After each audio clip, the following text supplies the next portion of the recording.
el correo, estamos grabando, les voy a pasar el correo donde tienen que enviar su solicitud de certificado.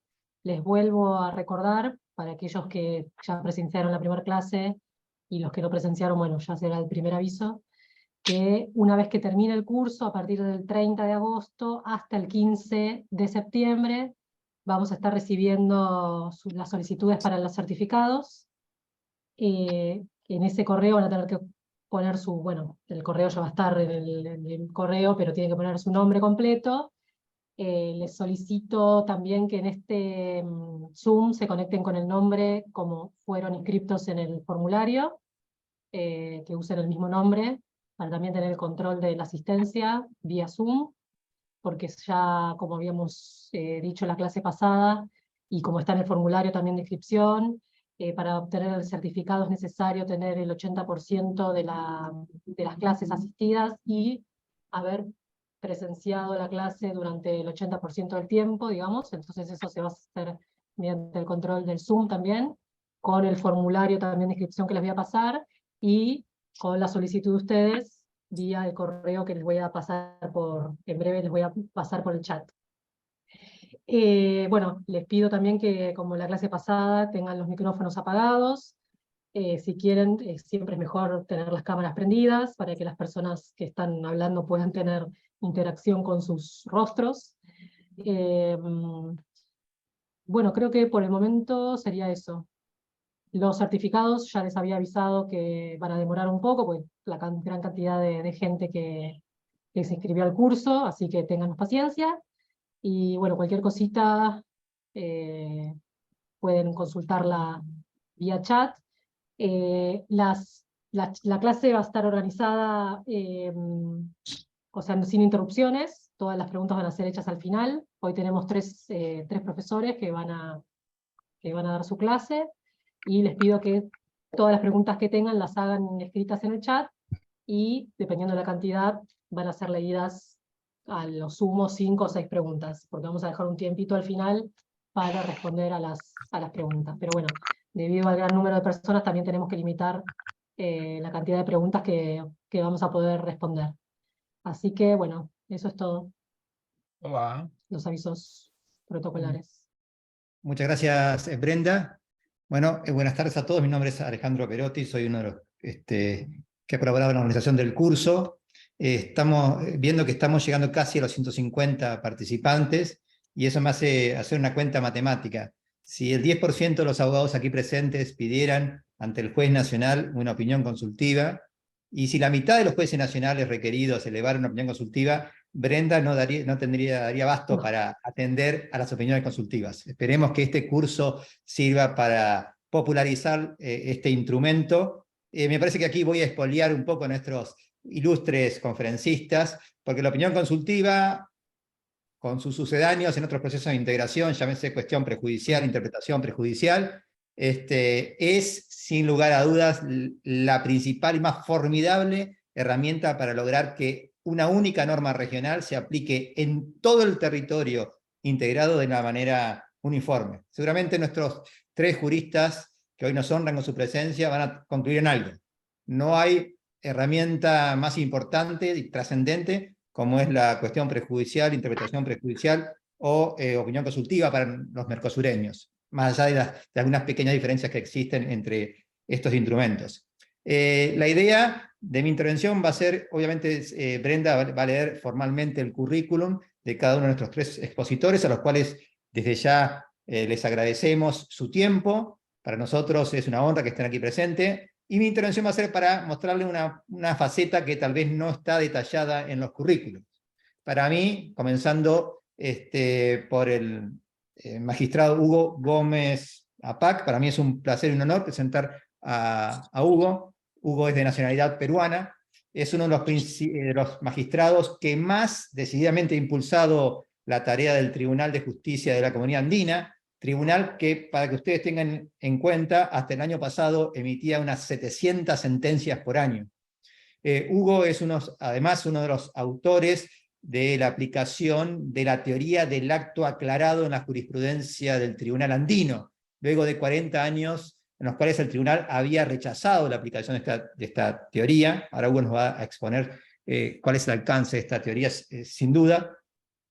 A partir de la aplicación, como le decía, de esta teoría en un precedente, de 4 precedentes famosos, dictado el 13 de marzo de este año. Hugo además es un defensor incansable de la importancia de un tribunal supranacional para todo proceso de integración.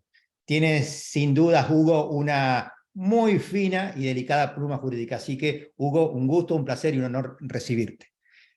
También me da alta honra poder presentarles al magistrado César Salazar Grande, de nacionalidad salvadoreña, quien accedió a la Corte Centroamericana de Justicia, órgano que ha presidido en varias oportunidades, a través de un concurso público ejemplar e intachable. César es sin duda uno de los juristas que más conoce sobre derecho comunitario centroamericano, junto a su colega costarricense, el juez Enrique Ulate. El doctor Salazar es uno de los principales impulsores de la Corte Centroamericana de Justicia. Con él, en su interior, la Corte es otro tribunal. Y finalmente, un querido amigo del otro lado del charco oceánico, Manuel Cienfuegos Mateo.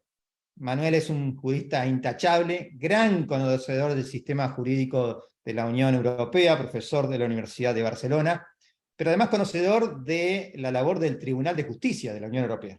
Justamente su tesis doctoral, que es de lectura sencillamente obligatoria en estos temas, ha sido sobre el valor de las cuestiones prejudiciales del Tribunal de Justicia de la Unión Europea, que son, como les dije hoy, nuestro pariente más cercano en relación a las opiniones consultivas. Además, Manuel es un conocedor de nuestro sistema jurisdiccional del Mercosur. De hecho, tiene un artículo de lectura recomendada comentando el proyecto de protocolo constitutivo de la Corte de Justicia del Mercosur, que ha sido aprobado por unanimidad del Parlamento del Mercosur allá por diciembre del año 2010. Así que, para mí, queridos Hugo, César y Manuel, creo hablar en nombre de la Secretaría del Tribunal y de COADEN. Es un honor darles la bienvenida y estamos atentos a escuchar sus sabias palabras. Recomendación para los alumnos: escuchen por favor hasta el final esta clase, porque es una clase realmente para grabar en nuestros cerebros y conciencias. Muchas gracias por la presencia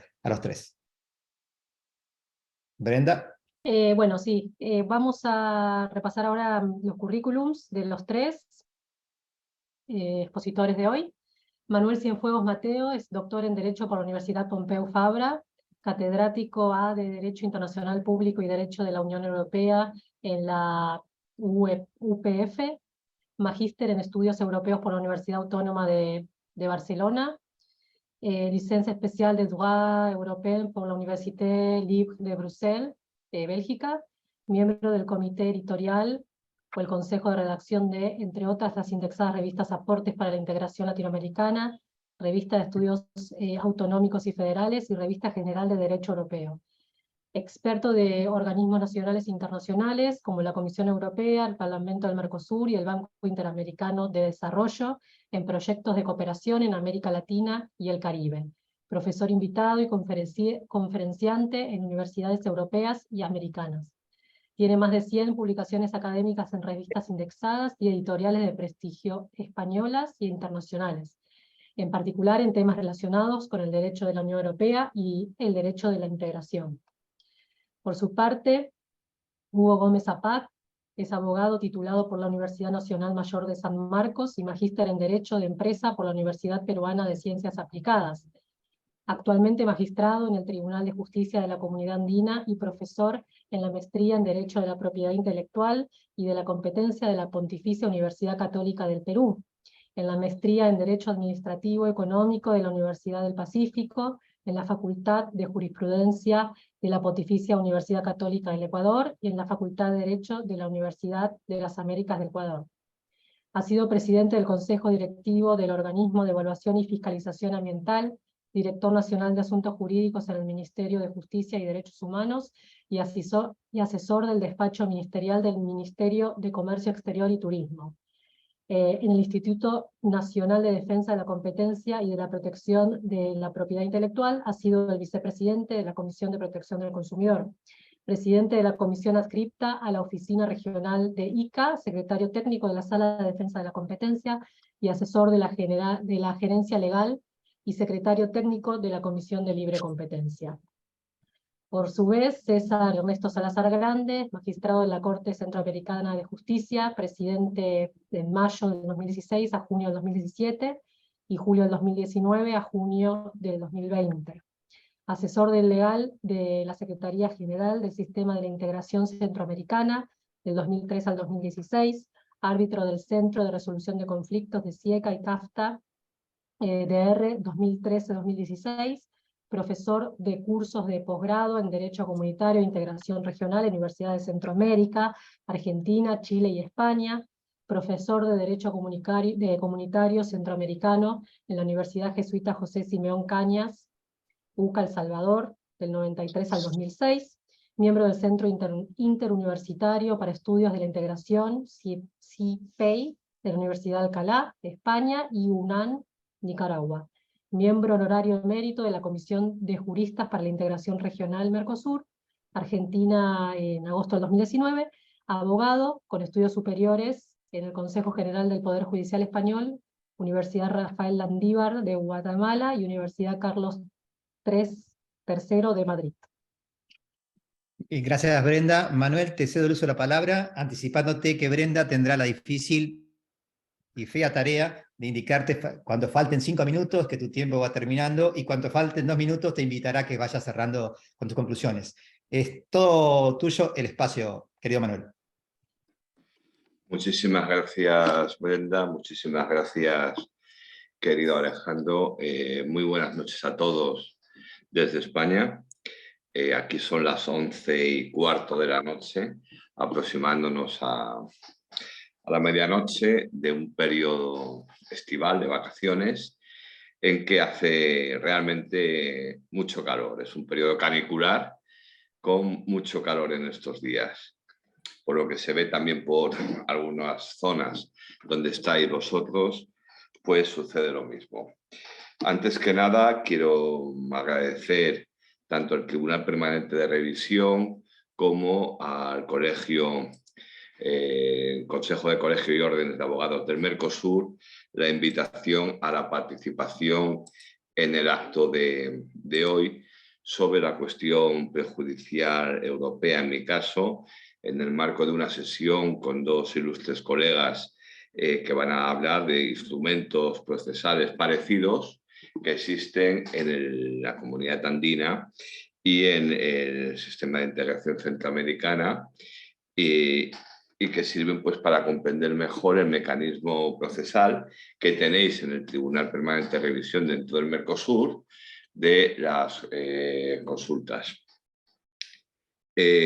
Por supuesto, aparte de agradecer a Alejandro su invitación, son muchos años, aunque ahora por el tema de la COVID no hemos tenido ocasión de vernos como hacíamos anualmente en mis viajes a Buenos Aires o a uno que hacía también a España. La relación se mantiene y se lo agradezco extraordinariamente. Y por supuesto a todos vosotros que queréis formaros, que estéis presentes en este acto. Veo que hay ahora mismo 164 participantes, lo cual demuestra que el éxito de la convocatoria es total y que, como decía Alejandro en sus primeras palabras, si la mitad o el 10% de los que estéis presentes plantearan pidieran una opinión consultiva y la mitad de los que las pidieran la planteasen, bueno, pues lo siento por la Secretaría del Tribunal Permanente de Revisión, porque no daría abasto. Pero tampoco sería preocupante, porque yo voy a hablar de la cuestión prejudicial y estaba hoy mirando un poco las estadísticas del año pasado, el año 2022, las últimas oficiales, y el Tribunal de Justicia resolvió el año pasado más de 550 cuestiones prejudiciales. Y a lo largo de su historia, el Tribunal de Justicia ha resuelto más de 13.000 casos de cuestiones prejudiciales, lo cual ha llevado al tribunal recientemente a pedir una modificación del estatuto del tribunal para que los recursos de casación se simplifiquen y también para que ciertas cuestiones prejudiciales se le puedan adjudicar al Tribunal General de la Unión Europea. Dicho eso, quiero decir que la carga puede ser notable, pero que es un instrumento formidable para resolver problemas que puede plantear la interpretación y la aplicación del derecho. Voy a compartir pantalla con todos ustedes y este material que voy a utilizar ahora, yo se lo haré llegar mañana a la Secretaría del Tribunal para que se lo pongan a su disposición. Voy a compartir.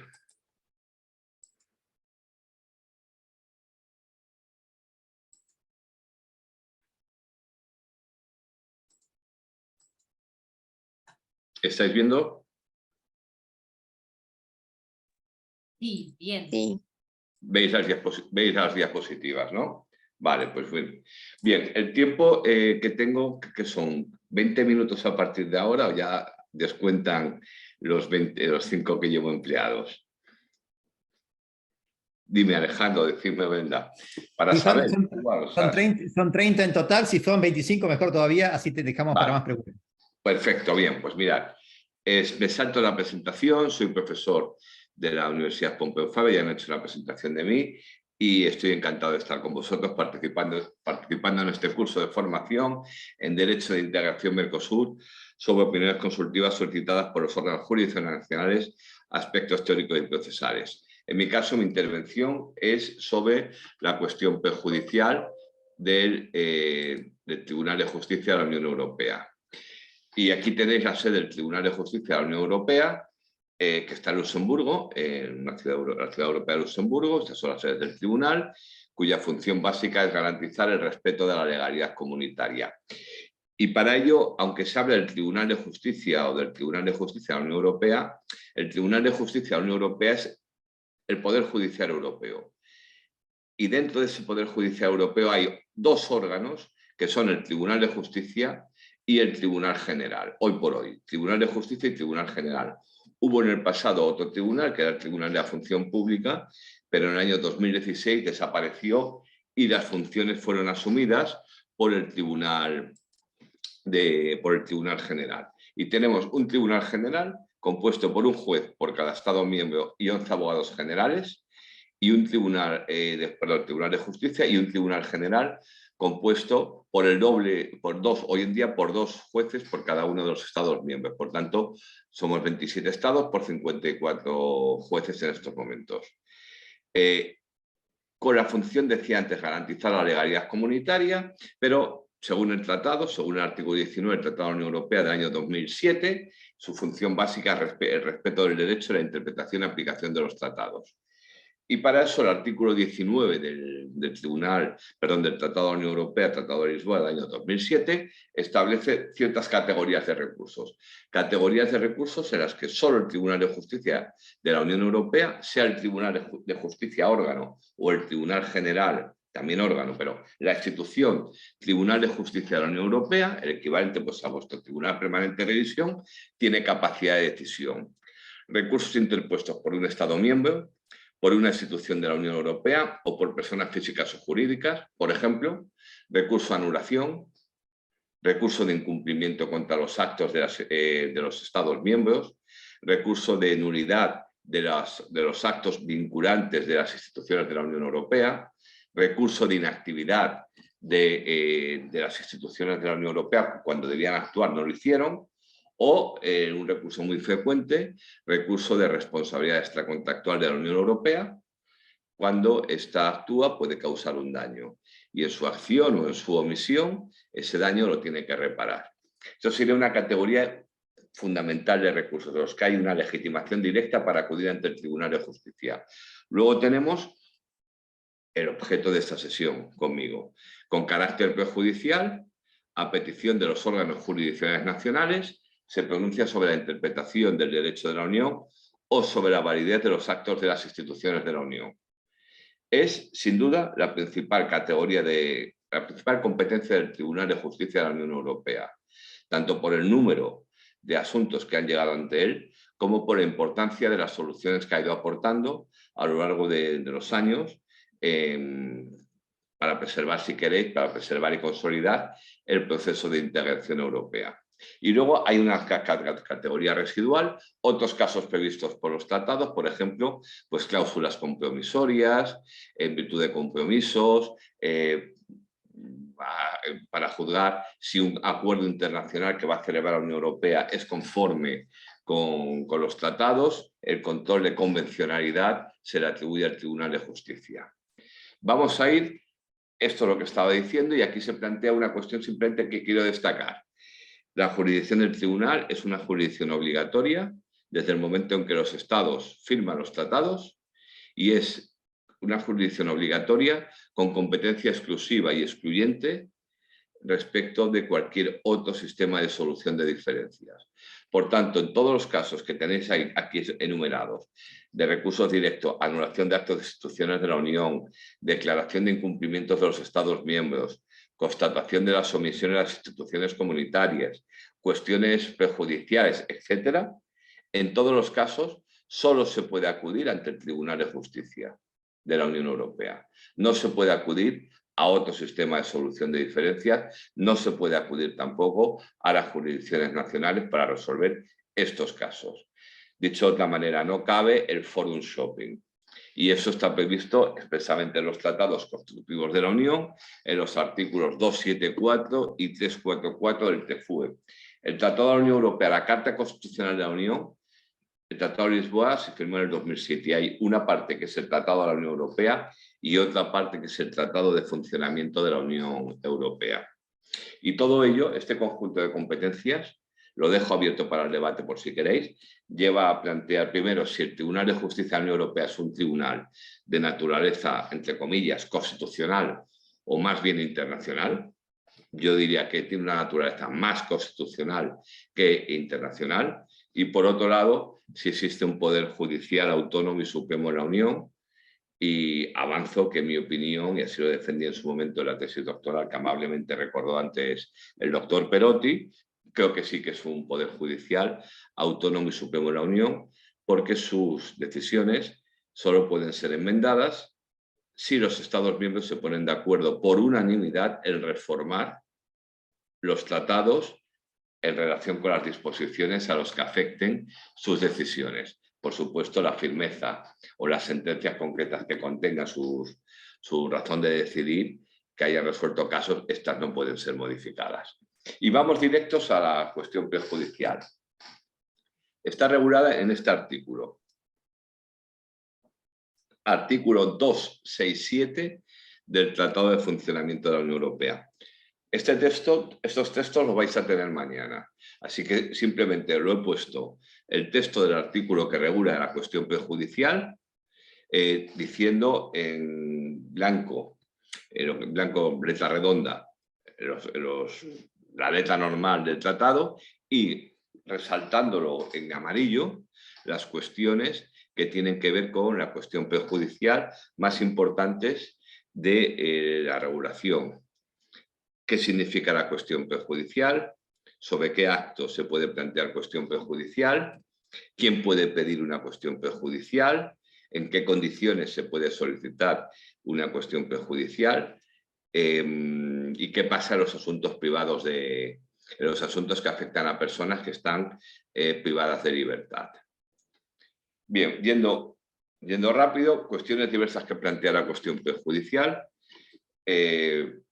Primero, la finalidad, asegurar la interpretación y la aplicación uniforme del derecho a la Unión Europea dentro de la Unión, pero también cada vez más es un instrumento que vale para garantizar la tutela judicial efectiva dentro de la Unión de todos aquellos justiciables que puedan acudir en un momento determinado por circunstancias varias ante el Tribunal de Justicia.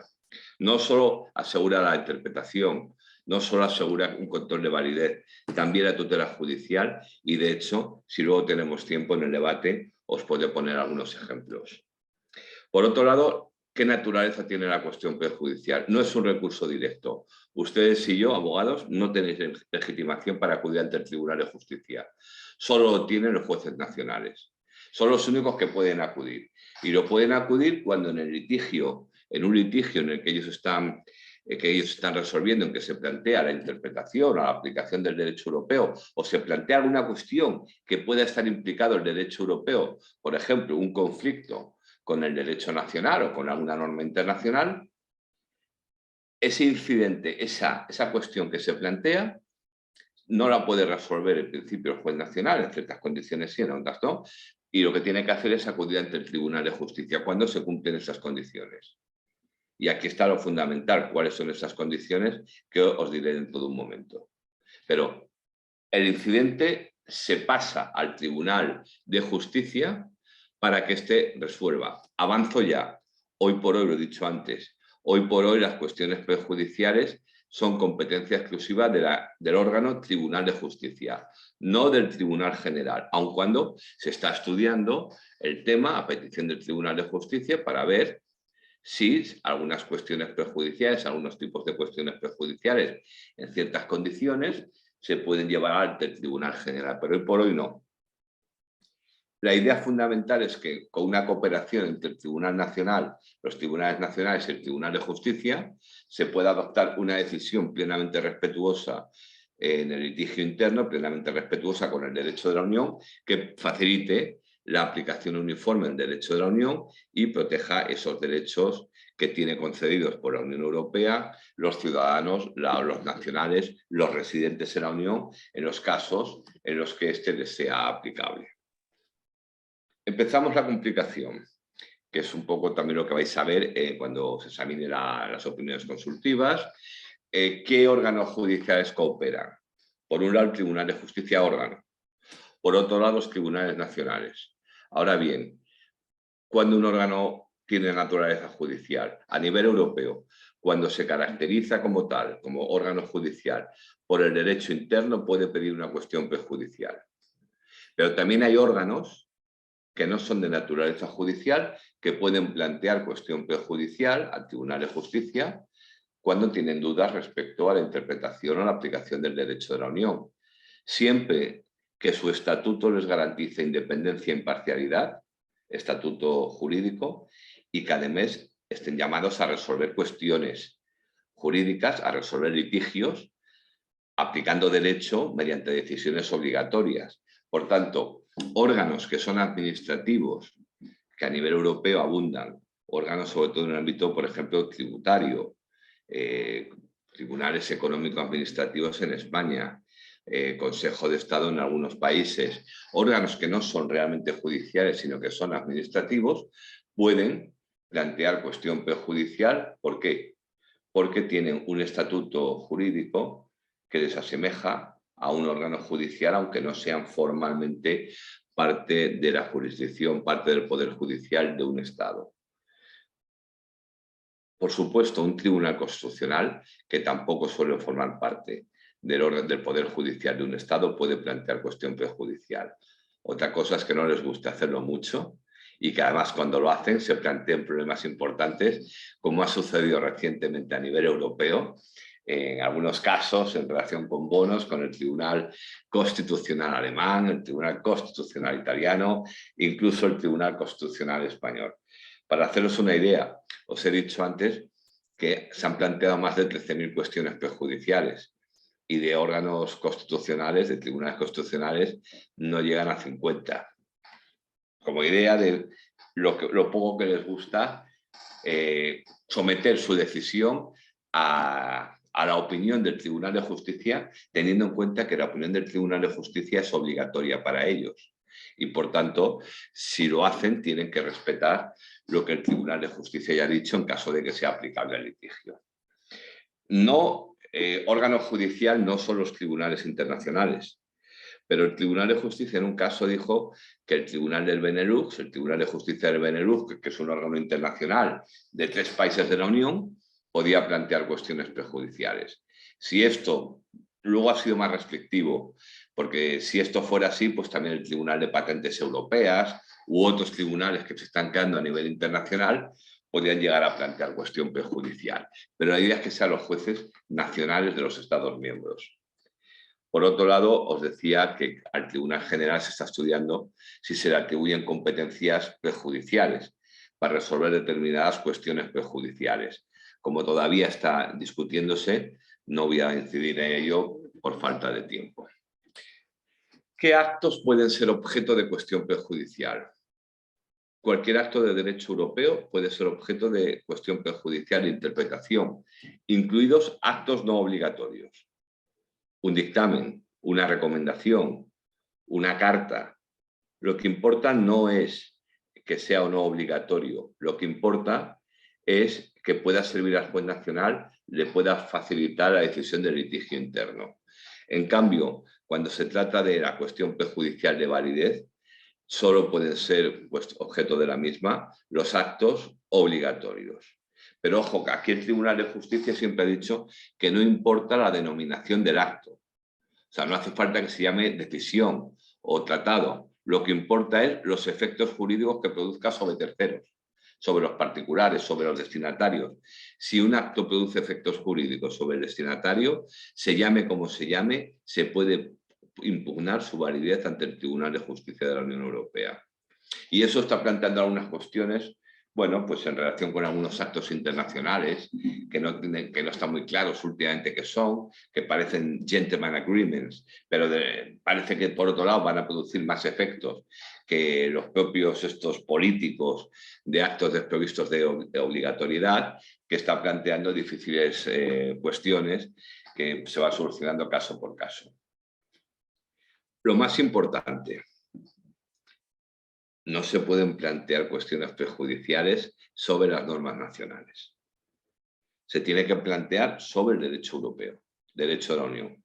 Otra cosa es que el juez le diga, yo tengo aquí una ley y esta ley, tal como interpretada y aplicada en mi país, yo creo que se opone a una norma europea. Entonces el juez nacional le puede plantear indirectamente un conflicto entre la ley nacional o una norma interna, la que sea, con el derecho europeo. Pero directamente no le puede decir, interprétame esta ley nacional o dime si esta ley nacional es válida o no. Le podrá decir, dime qué significa esta norma y depende de lo que signifique esta norma europea, yo sabré si la norma nacional se opone a la misma o no, se puede aplicar o no y si se tiene que derogar o no, pero indirectamente, nunca directamente. Para ello, y aquí viene un elemento que diferencia la cuestión prejudicial de instrumentos que hay en otros procesos de integración, es cuándo se tiene que plantear cuestión prejudicial.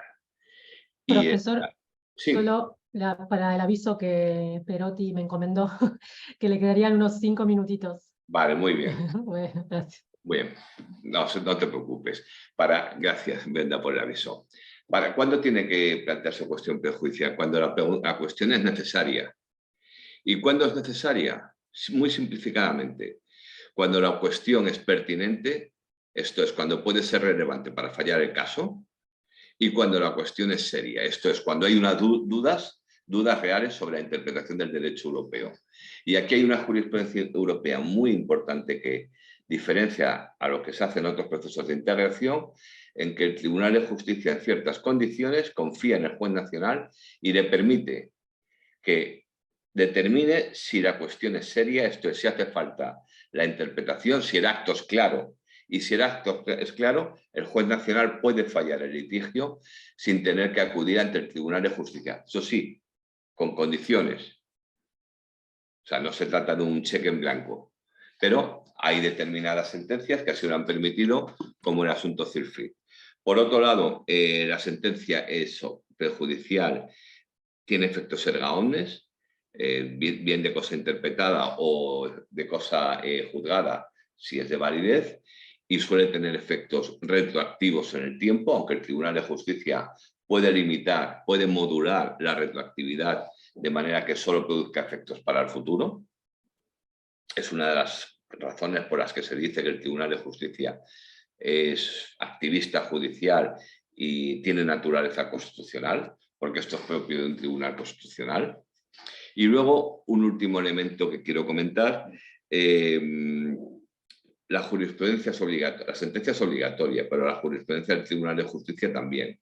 Y en caso de que no se cumpla la jurisprudencia del tribunal o no se cumpla una sentencia, la Gata defiende una sentencia, se pueden plantear determinados recursos ante instancias nacionales y europeas, incluido el Tribunal Europeo de Derechos Humanos o un recurso de incumplimiento ante el Tribunal de Justicia de la Unión Europea. De hecho, hay una sentencia relativamente reciente de la época de la pandemia, Comisión Francia del año 19, en que condena al Estado francés por incumplir el derecho europeo por la jurisprudencia del Tribunal Supremo francés, que en un caso en que el acto no era claro y tampoco había sido aclarado por el Tribunal de Justicia, dio su interpretación cuando lo que tenía que haber hecho es plantear cuestión prejudicial.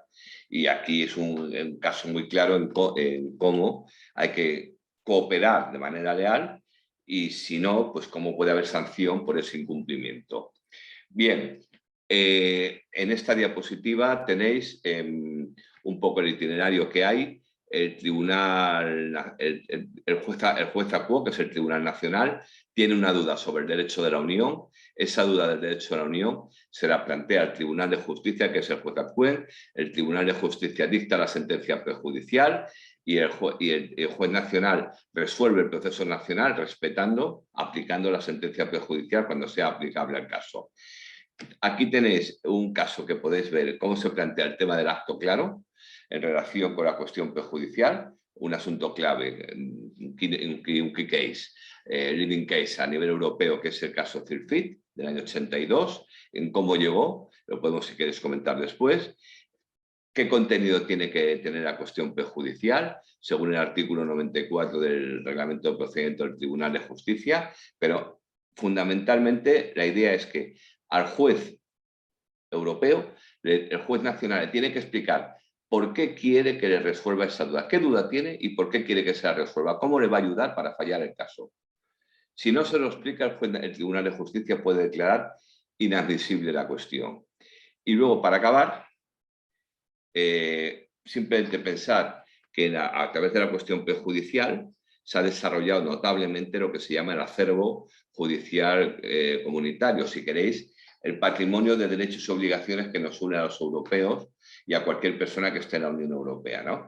Y entonces, la protección de los derechos humanos, y en particular la tutela judicial efectiva, el reconocimiento del efecto directo y la primacía, el reconocimiento de la responsabilidad del Estado por incumplimiento del derecho europeo, la protección de los consumidores, son ámbitos en los que a través de la cuestión prejudicial fundamentalmente y la colaboración, por tanto, del Juez Nacional y el Tribunal de Justicia, se ha desarrollado notablemente el derecho de la Unión.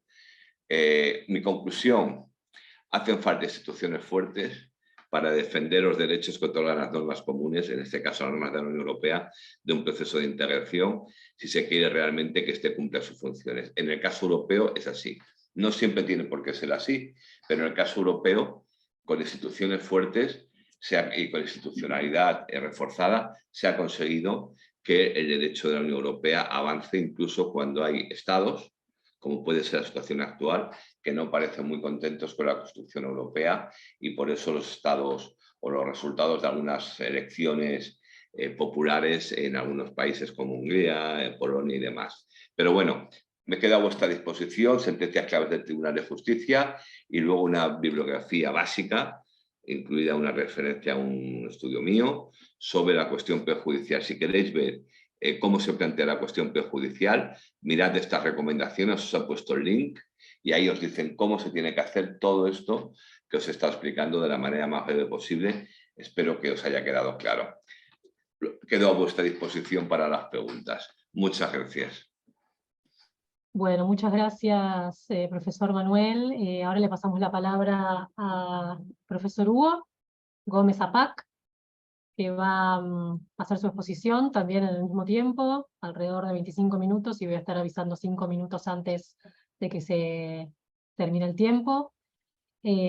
Como ya les había mencionado, las preguntas si pueden copiarlas en el chat y al finalizar vamos a hacerlas a los profesores. Así que Hugo, te cedo la palabra. Brenda. Muchas Hola, gracias. hola. Sí, ahí. Buenas tardes y muy buenas noches a todos los que están. Mi agradecimiento al Consejo de Colegios y Órdenes de Abogados del Mercosur, al COADEN y a la Secretaría del Tribunal Permanente de Revisión del Mercosur y por supuesto a mi querido amigo Alejandro Perotti por la invitación para tener con ustedes la oportunidad de conversar sobre la figura de la interpretación prejudicial. Todo lo que Manuel refirió, simplemente hay que trasladarlo, en el caso de la comunidad andina, con el nombre de interpretación prejudicial, pero es lo mismo. La cuestión prejudicial de la que habló Manuel es la interpretación prejudicial de la que voy a hablar yo, pero con relación a la comunidad andina. A mí me encantaría que en la comunidad andina haya un proceso de integración tan profundo como el que hay en la Unión Europea, una unión económica. Sin embargo, no obstante que ya tenemos bastantes años con esto, estamos hablando de 54 años, 54 años de la comunidad andina, que se creó con la Corte de Cartagena en 1969, a la fecha, la comunidad andina es un área de libre comercio, tiene rasgos de un mercado común, hay esquemas de mercado común, pero lo más importante es que hay una armonización de políticas y legislación. Ese es uno de los grandes atributos que tiene la comunidad andina, que hay esta armonización de políticas y legislación, lo que significa que hay leyes andinas que rigen en Colombia, Ecuador, Perú y Bolivia. Un aspecto importante que quisiera mencionar de cara al proceso de Mercosur es la supranacionalidad que hay en la comunidad andina. La supranacionalidad se explica porque hay una cesión de competencias soberanas a favor de órganos comunitarios. Esta cesión de competencias soberanas opera en los ámbitos legislativo, ejecutivo y jurisdiccional. Entonces, digamos, competencias de carácter legislativo han sido trasladadas a la comunidad andina y en ella hay dos órganos legislativos comunitarios, el Consejo Andino de Ministros de Relaciones Exteriores y la Comisión de la Comunidad Andina, que aprueban las leyes andinas, decisiones, es el nombre que tienen estas leyes, las decisiones, que son leyes andinas, respecto a las cuales se aplican los mismos principios que mencionó Manuel, el principio de preeminencia, de efecto directo, de aplicación inmediata, que permiten que estas leyes andinas, una vez publicadas en la Gaceta Oficial de la Corte de Cartagena, al día siguiente entran en vigencia en los 4 territorios de los países miembros de la comunidad andina, sin necesidad de ratificación legislativa, exequatur o algún tipo de convalidación o formalidad alguna. Las funciones ejecutivas han sido trasladadas a la Secretaría General de la Comunidad Andina y el tribunal en su jurisprudencia y a través, por ejemplo, de interpretaciones prejudiciales ha explicado que estamos hablando de un órgano administrativo supranacional que tramita procedimientos administrativos supranacionales. Entonces, la Secretaría General de la Comunidad Andina, como órgano ejecutivo, tramita procedimientos administrativos con carácter supranacional, inclusive procedimientos administrativos sancionadores. Fíjense. Y las competencias jurisdiccionales recaen en el Tribunal de Justicia de la Comunidad Andina. La comunidad andina, una comunidad de derecho, tiene un ordenamiento jurídico comunitario andino, que es independiente al de los países miembros, pero al mismo forma parte del ordenamiento de los países miembros. Tiene esa dualidad especial. Y así como en los países, y también ocurre en Brasil, en Argentina, en Uruguay, en Paraguay, hay normas constitucionales, normas con rango de ley y normas reglamentarias, lo mismo ocurre en la comunidad andina. Hay normas constitucionales, que son los tratados constitutivos o complementarios, como el Acuerdo de Cartagena o el Tratado de Creación del Tribunal de Justicia de la Comunidad Andina. Las normas con rango de ley, que son las decisiones, las leyes andinas, y normas reglamentarias, que son las resoluciones de la Secretaría General de la Comunidad Andina, porque claro, como autoridad administrativa, ustedes conocen muy bien como abogados, una competencia de una autoridad administrativa, de un poder ejecutivo, es reglamentar las leyes. Por lo tanto, la Secretaría General, como órgano ejecutivo, reglamenta las leyes andinas a través de resoluciones. El Tribunal de Justicia de la Comunidad Andina tiene competencias jurisdiccionales muy similares a la del Tribunal de Justicia de la Unión Europea, así que me ayudó mucho la exposición de Manuel, porque el Tribunal de Justicia de la Comunidad Andina fue creado a imagen y semejanza del Tribunal de Justicia de la Unión Europea. El Tribunal Andino fue creado a través de un tratado constitutivo de mayo de 1979, pero empezó su funcionamiento en enero de 1984, 5 años después.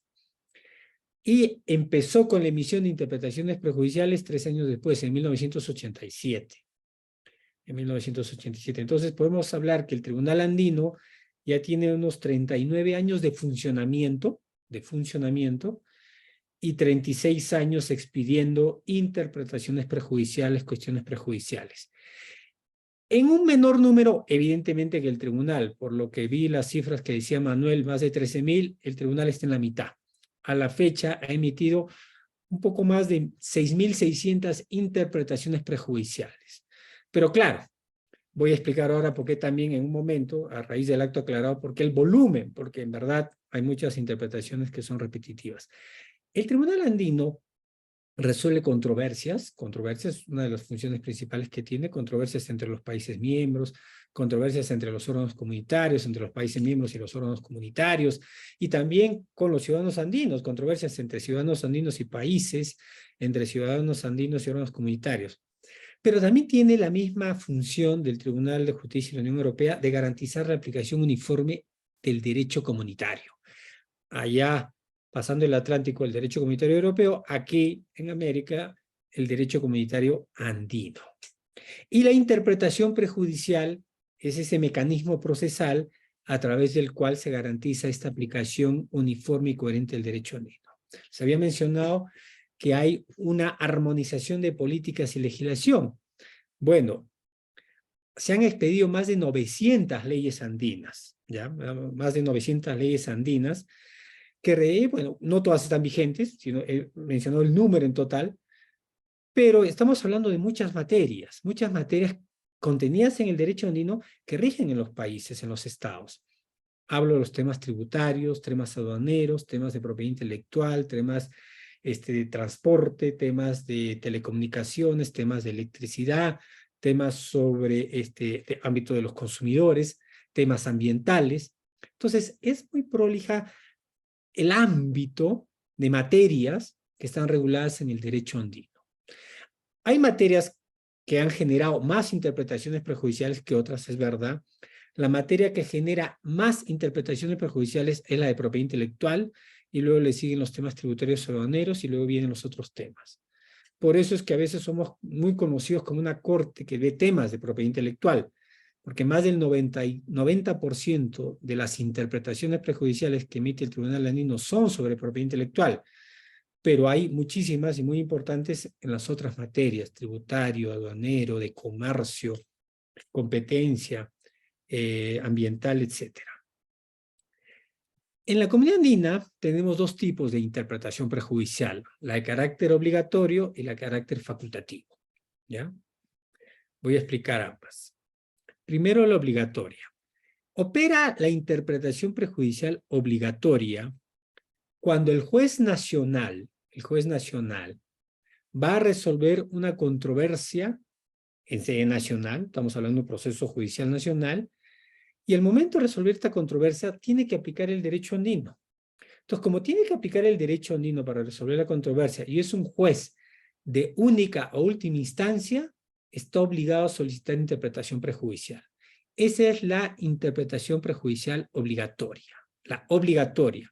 Entonces, recuerden esto, que la obligatoria, o sea, cuando el juez nacional tiene que paralizar el proceso judicial que está tramitando, lo detiene, lo paraliza, solicita al Tribunal Andino la interpretación prejudicial, tiene que esperar la interpretación del Tribunal Andino antes de fallar. Una vez que recibe la interpretación prejudicial del Tribunal Andino, puede fallar aplicando los criterios jurídicos que el Tribunal Andino ha explicado en su interpretación prejudicial. Esa es la interpretación obligatoria. Y es facultativa cuando este juez nacional no es de única o última instancia, sino que sus fallos son susceptibles de revisión en instancias superiores. Entonces, por ejemplo, si estamos hablando de un proceso de 2 instancias, el juez de la primera instancia puede solicitar la interpretación prejudicial, porque es facultativa para él, pero para el juez de segunda y última instancia es obligatorio solicitar la interpretación prejudicial. La interpretación prejudicial es un mecanismo de diálogo entre los jueces nacionales y el Tribunal Andino de Justicia. Como hay que garantizar que en los 4 países se aplique de la misma manera el derecho andino, de la misma manera, entonces esta figura de interpretación prejudicial busca que cuando en los procesos nacionales, en los juicios nacionales, se va a aplicar el derecho andino para resolver la controversia, pues haya que, o de manera facultativa o de manera obligatoria, solicitar interpretación prejudicial al Tribunal Andino. ¿Para qué? para que el juez aplique el derecho andino de la forma como el tribunal se lo está orientando. Y así lo va a hacer un juez boliviano, un juez colombiano, un juez peruano, un juez ecuatoriano. Entonces así logramos que haya uniformidad y coherencia en los 4 países. Ahora bien, cuando el tribunal interprete el derecho andino, esto es lo que se entiende como una jurisprudencia, y el tribunal andino a través de la interpretación jurídica, lo que crea son criterios jurídicos interpretativos. Estos criterios jurídicos interpretativos es lo que extrae del derecho positivo andino. O sea, ustedes tienen la ley andina que está siendo interpretada, también puede interpretarse un reglamento, por cierto, una ley, un reglamento, un tratado. Entonces, el derecho andino, el derecho positivo andino, el que está en las normas jurídicas, el tribunal a través de la interpretación jurídica extrae criterios jurídicos interpretativos, ¿ya? Extrae. Y a veces extrae criterios jurídicos de criterios previamente desarrollados. Entonces hay una suerte de ramificación, así como un árbol se extiende de criterios jurídicos interpretativos. Y todo eso es una jurisprudencia que explica el derecho andino. De tal manera que los jueces, cuando quieren entender el derecho andino, no basta con leer los tratados, las leyes andinas y los reglamentos andinos, sino también toda la jurisprudencia del tribunal que explica este desarrollo. El tribunal, en los años que ha estado abocado a esta tarea, ha interpretado, por ejemplo, le voy a dar ejemplos de interpretación jurídica, la misma noción de juez nacional. La noción de juez nacional ha sido materia de interpretación. Lo mismo que en Europa, pero con mayor alcance, por lo que acabo de ver. El tribunal andino ha dicho, en su jurisprudencia y un reglamento que aprobamos hace unos años, que cuando vamos a interpretar el derecho andino, vamos a privilegiar algunos métodos de interpretación jurídica. Los llamados métodos funcionales, como el método teleológico, que busca entender la finalidad de la norma, el método sistemático, el método de la ratio legis, son los métodos favoritos, los privilegiados.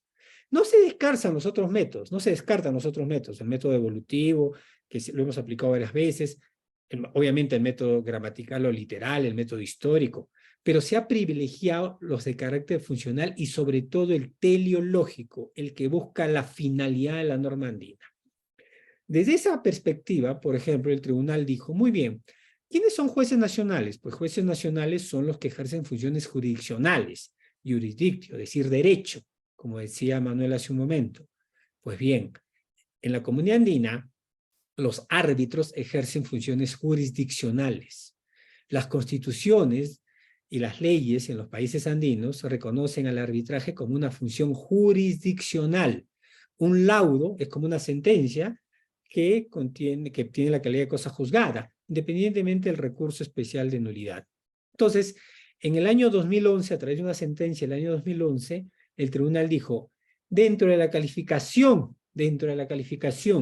de juez nacional están los tribunales arbitrales, o los árbitros, porque a veces hay árbitros como órganos unipersonales y tribunales arbitrales como tribunales colegiales. Entonces, en general, el árbitro o tribunal arbitral que va a resolver una controversia aplicando el derecho andino, tiene que solicitar interpretación prejudicial, especialmente porque los árbitros suelen ser instancias de última instancia, valga la redundancia. Entonces, el tribunal dijo, ¿no? Si son instancias que ya no son susceptibles sus laudos de ser revisados, porque el recurso de nulidad es una cosa especial, no es una apelación propiamente. Aplican derecho, sus laudos son obligatorios, que lo son, pues entonces califican como juez nacional. Y hace unos 2 años, el tribunal andino precisó que no en toda situación los árbitros tienen que solicitar interpretación prejudicial, sino solamente cuando el árbitro tiene que crear, aplicar, establecer un criterio jurídico interpretativo. Y esto lo dijimos porque muchas veces los árbitros resuelven temas meramente contractuales. Entonces, si van a resolver temas meramente contractuales de derechos disponibles, no tiene mucho sentido que le pidan al tribunal interpretación prejudicial porque no van a crear una jurisprudencia nueva. ¿Se dan cuenta? Sino simplemente verificar, por ejemplo, sobre todo en temas de pago de regalías, porque los árbitros resuelven temas vinculados al derecho andino, que es las normas sobre derecho de autor y propiedad industrial. Entonces, por ejemplo, en materia de derecho de autor, hay el pago de regalías, ¿no?, que hay que hacer en el contrato de licencia, y por lo tanto es un tema susceptible de arbitraje. Entonces ahí lo que hay que determinar es si es que el licenciatario tiene que pagarle al titular del derecho, no sé, pues $10.000, $20.000, $30.000. Tienen que determinar la cantidad, no tienen que crear un criterio jurídico interpretativo. Consecuencia, ahí no tienen que solicitar interpretación prejudicial. Y también en el año 2014, el tribunal amplió la noción de juez nacional a las autoridades administrativas, ¿ya? A las autoridades administrativas. ¿A qué autoridades administrativas? A las autoridades administrativas que ejercen función jurisdiccional. ¿Pero cuáles son estas autoridades? Las que resuelven controversias entre privados. Porque de un tiempo a esta parte, una de las cosas que han cambiado desde que Montesquieu formuló la famosa división de poderes, es que no solamente los jueces resuelven conflictos. En el Perú, en Colombia, en Bolivia, hay autoridades administrativas que resuelven conflictos entre privados. Entre privados. Eso pasa sobre todo en temas de propiedad intelectual. O sea, cuando hay la oposición al registro de una marca, hay un conflicto entre dos privados. Cuando un privado solicita la nulidad de una patente o la nulidad de un registro marcario, hay un conflicto entre privados. Y a veces hay un conflicto entre privados sobre respecto a la titularidad de un derecho de autor, o cuando alguien denuncia plagio, una infracción al derecho de autor. Son conflictos entre privados, pero resueltos en algunos casos por autoridades administrativas y en otros casos por autoridades judiciales. Entonces, ¿cómo es posible que autoridades administrativas resuelvan conflictos de privados? El tribunal desarrolló esta doctrina que dijo, si hay autoridades administrativas que tienen que comportarse como jueces de manera imparcial, independiente al resolver estos conflictos entre privados, estas autoridades administrativas califican como jueces nacionales y por lo tanto pueden solicitar interpretación prejudicial al tribunal andino. Y en efecto, durante varios años, del 2014 hasta la fecha, estamos hablando de más de 9 años, en los cuales el tribunal andino ha recibido muchas solicitudes de interpretación prejudicial provenientes de autoridades administrativas. Claro, son consultas facultativas, porque las autoridades administrativas no son nunca última instancia. Sus fallos siempre son susceptibles de revisión a través del proceso contencioso administrativo. Entonces, como el contencioso administrativo es una vía normal, ordinaria de revisión de las actuaciones administrativas, los actos que emiten las autoridades administrativas no son de única o última instancia, por lo tanto, siempre sus solicitudes de interpretación prejudicial son facultativas. No obstante, hace 2 años también abrimos un poco más la puerta e incorporamos a las autoridades aduaneras, ¿ya? A las autoridades aduaneras, porque las autoridades aduaneras, según la doctrina del tribunal, no ejercen propiamente una función jurisdiccional porque no resuelven un conflicto entre privados. Las autoridades aduaneras tramitan lo que se llaman procedimientos bilaterales, en el que está digamos, el importador, exportador, el administrado y la autoridad aduanera. No son procedimientos trilaterales, donde hay 2 privados y una autoridad que resuelve la controversia. Son más bien procedimientos administrativos bilaterales. Sin embargo, el tribunal, luego de considerar el asunto, dijo que lo relevante y lo primordial era asegurar la aplicación uniforme y coherente del derecho andino, y de ahí que abrió la puerta a que inclusive autoridades aduaneras pudieran solicitar interpretación prejudicial facultativa. Dijeron 25 minutos, estoy todavía con 18 minutos. El tribunal andino emitió hace unos años un reglamento, en finales de 2017, complementado en 2018, y complementado luego, años después, un reglamento sobre la solicitud de interpretación prejudicial. Y en este reglamento, además de mencionar todo lo que ya he dicho, se creó una figura jurídica especial, los informes orales. ¿Por qué? Porque, de alguna manera, el tribunal andino parecía un poco aislado, interpretando las normas, y los ciudadanos querían expresar a veces su posición con relación a la norma andina. Entonces, era el trabajo de la interpretación prejudicial, era un trabajo en el que había este diálogo, pero un diálogo medio extraño en el cual el tribunal en verdad actuaba solitariamente. No se comunicaba demasiado con los jueces y con las partes. Entonces dijo, no, creo que tiene que haber un mayor diálogo. Sí me interesa saber cuáles son los problemas de los jueces y las autoridades y cuál es el parecer de las partes, representadas evidentemente con sus abogados. Entonces, a través de la figura del informe oral, se creó esta figura del informe oral. Si bien son los jueces, igual como lo dijo Manuel en Europa, los jueces los únicos que pueden solicitar interpretación prejudicial, una vez que la han solicitado, las partes del proceso pueden solicitar informe oral o acercarnos informes escritos. Es decir, las partes le pueden decir al tribunal andino, consideramos que la norma andina debe ser interpretada de la manera X o de la manera Y o de la manera Z. Esos informes pueden ser presentados por escrito o puede haber una audiencia de informe oral.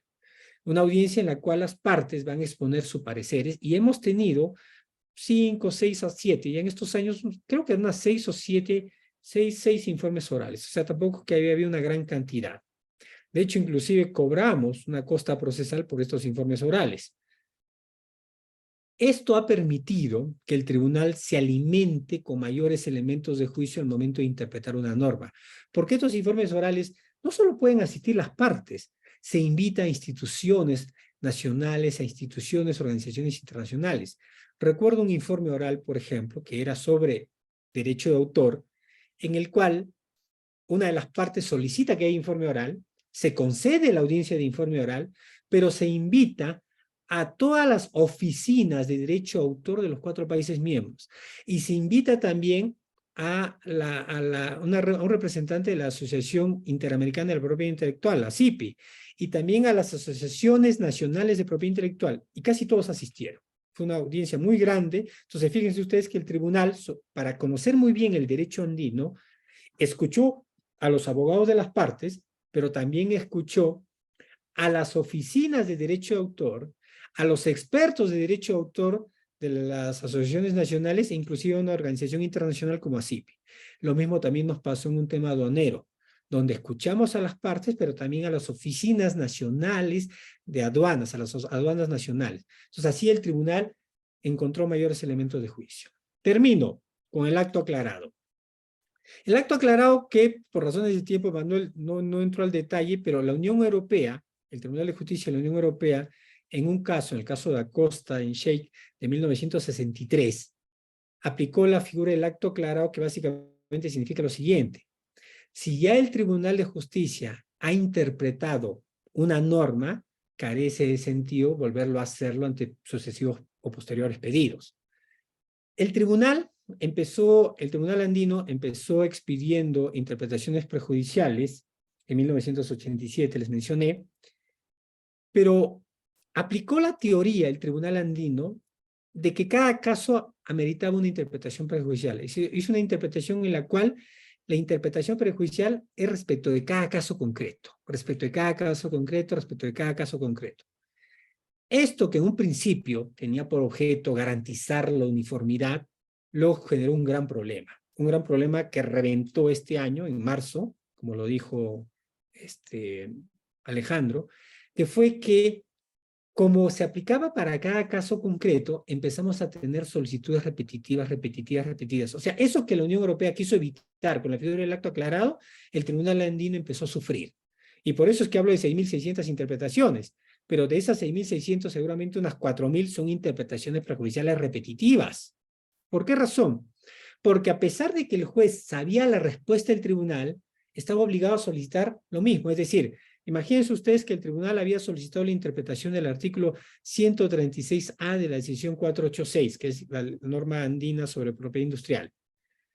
El mismo juez, en un siguiente caso, donde iba a aplicar el mismo artículo, estaba obligado a solicitarlo nuevamente.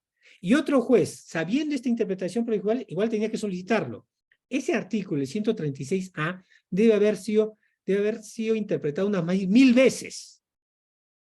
Un montón de veces. Y el tribunal en todas esas decía lo mismo, y lo mismo, y lo mismo, y lo mismo. Entonces no tenía mucho sentido. ¿A quién perjudicaba? A todos. Para empezar, porque el tribunal en marzo de este año tenía más de 700 solicitudes de interpretación prejudicial en stock. Y esto significa 700 procesos nacionales parados, porque eran muchas de ellas obligatorias. Estaban paralizados los procesos nacionales. Entonces perdían todos. Perdían los administrados porque no tenían una sentencia en sede nacional. Perdían los jueces nacionales que estaban a la espera de que el tribunal les envíe. Y el tribunal andino tenía un stock gigantesco de procesos judiciales que hacían que todo esto fuera muy lento porque teníamos una carga procesal inmensa. Y es así que en marzo, el 13 de marzo de este año, aplicamos, siguiendo un poco el ejemplo del Tribunal de Justicia de la Unión Europea, la figura del acto aclarado. Apreciado Hugo, te pedimos si vamos redondeando, así damos paso al próximo expositor. Claro, claro. Y en consecuencia, bajo la figura esta del acto aclarado, si una norma andina ya ha sido interpretada, carece de sentido volver a solicitarla, salvo en dos supuestos que quiero mencionar, esos dos supuestos, Alejandro, muy brevísimo, solo me va a tomar segundos, que es, una, cuando el juez nacional considere que es necesario precisar, ampliar o modificar el criterio jurídico del tribunal, es decir, con lo cual no hay una petrificación de la jurisprudencia del tribunal andino, sino que es posible que el juez le pida al tribunal, a pesar de existir un acto aclarado, que precise, amplíe o modifique el criterio jurídico interpretativo contenido en una interpretación prejudicial previa. Y la segunda, y con eso termino, es que el juez tenga preguntas sobre situaciones en abstracto hipotéticas que meriten que el tribunal le dé una mayor orientación. Muchas gracias y yo veo aquí 25 minutos recién. Muchas gracias, muchas gracias. Muchísimas gracias, Hugo. La verdad que envidiamos esa enfermedad de repetititis aguda que tuvo el tribunal. Ojalá en el Mercosur prontamente tengamos que pedirles la receta para evitar el colapso del tribunal. Estamos lejos, lamentablemente, de que eso suceda. Muy bien, damos entonces paso a la tercera intervención de un querido amigo y colega, el magistrado César Salazar Grande, que nos va a ilustrar de este tema, pero desde la mirada de la Corte Centroamericana de Justicia, allá en el marco del SICA, el Sistema de Integración Centroamericana. Querido, apreciado César, el espacio es todo tuyo. Te escuchamos con atención. Muchas gracias, Alejandro. Bueno, un agradecimiento muy rápido, tanto al secretario del TPR, don Juan Manuel Rivero, a la doctora Brenda Luciana Maffi, a Ricardo de Felipe y a Alejandro, a ti, como asesor del COADEM. También, pues, un saludo cordial a los magistrados del Tribunal Permanente. Bien, yo, pues, me quiero referir, dado que esto es una clase, es decir, quisiera introducirme en aspectos complementarios a mis antecesores, que por cierto han expuesto de manera muy bien al juez Manuel Cienfuegos y también, perdón, al doctor Manuel Cienfuegos y también a Hugo Gómez, juez del CAN, quienes pues han sido muy explícitos y muy claros en los mecanismos de la consulta o la interpretación prejudicial tanto en la Unión Europea como en la Comunidad Andina. Yo quisiera ser complementario e iniciar mi presentación haciéndome un conjunto de evaluaciones de carácter sustantivo y de carácter valorativo en cuanto a el mecanismo de interpretación prejudicial, dado que, en mi opinión, es únicamente un instrumento, es decir, la figura, la institución de la consulta o de la interpretación prejudicial es instrumental. Y lo importante realmente es que entendamos tengamos la justificación del por qué tenemos que tener una interpretación uniforme del derecho en cada uno de los estados. Y entonces eso me lleva a hablar del bien común.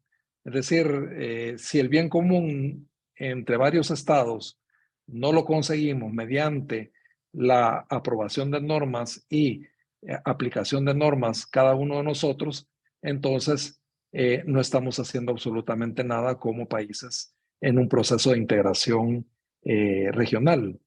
Y por supuesto que esto nos lleva a hablar de dos principios fundamentales que han sido referidos por jurisprudencia o doctrina judicial del Tribunal de Justicia Europea, que es el principio de coherencia y el principio de eficacia. Es decir, es importantísimo que comencemos ahí y no veamos la consulta o la interpretación prejudicial como el fin, es decir, como un fin de únicamente interpretar de manera uniforme, sino que tiene que tener un objetivo, es decir, dentro de un proceso de integración.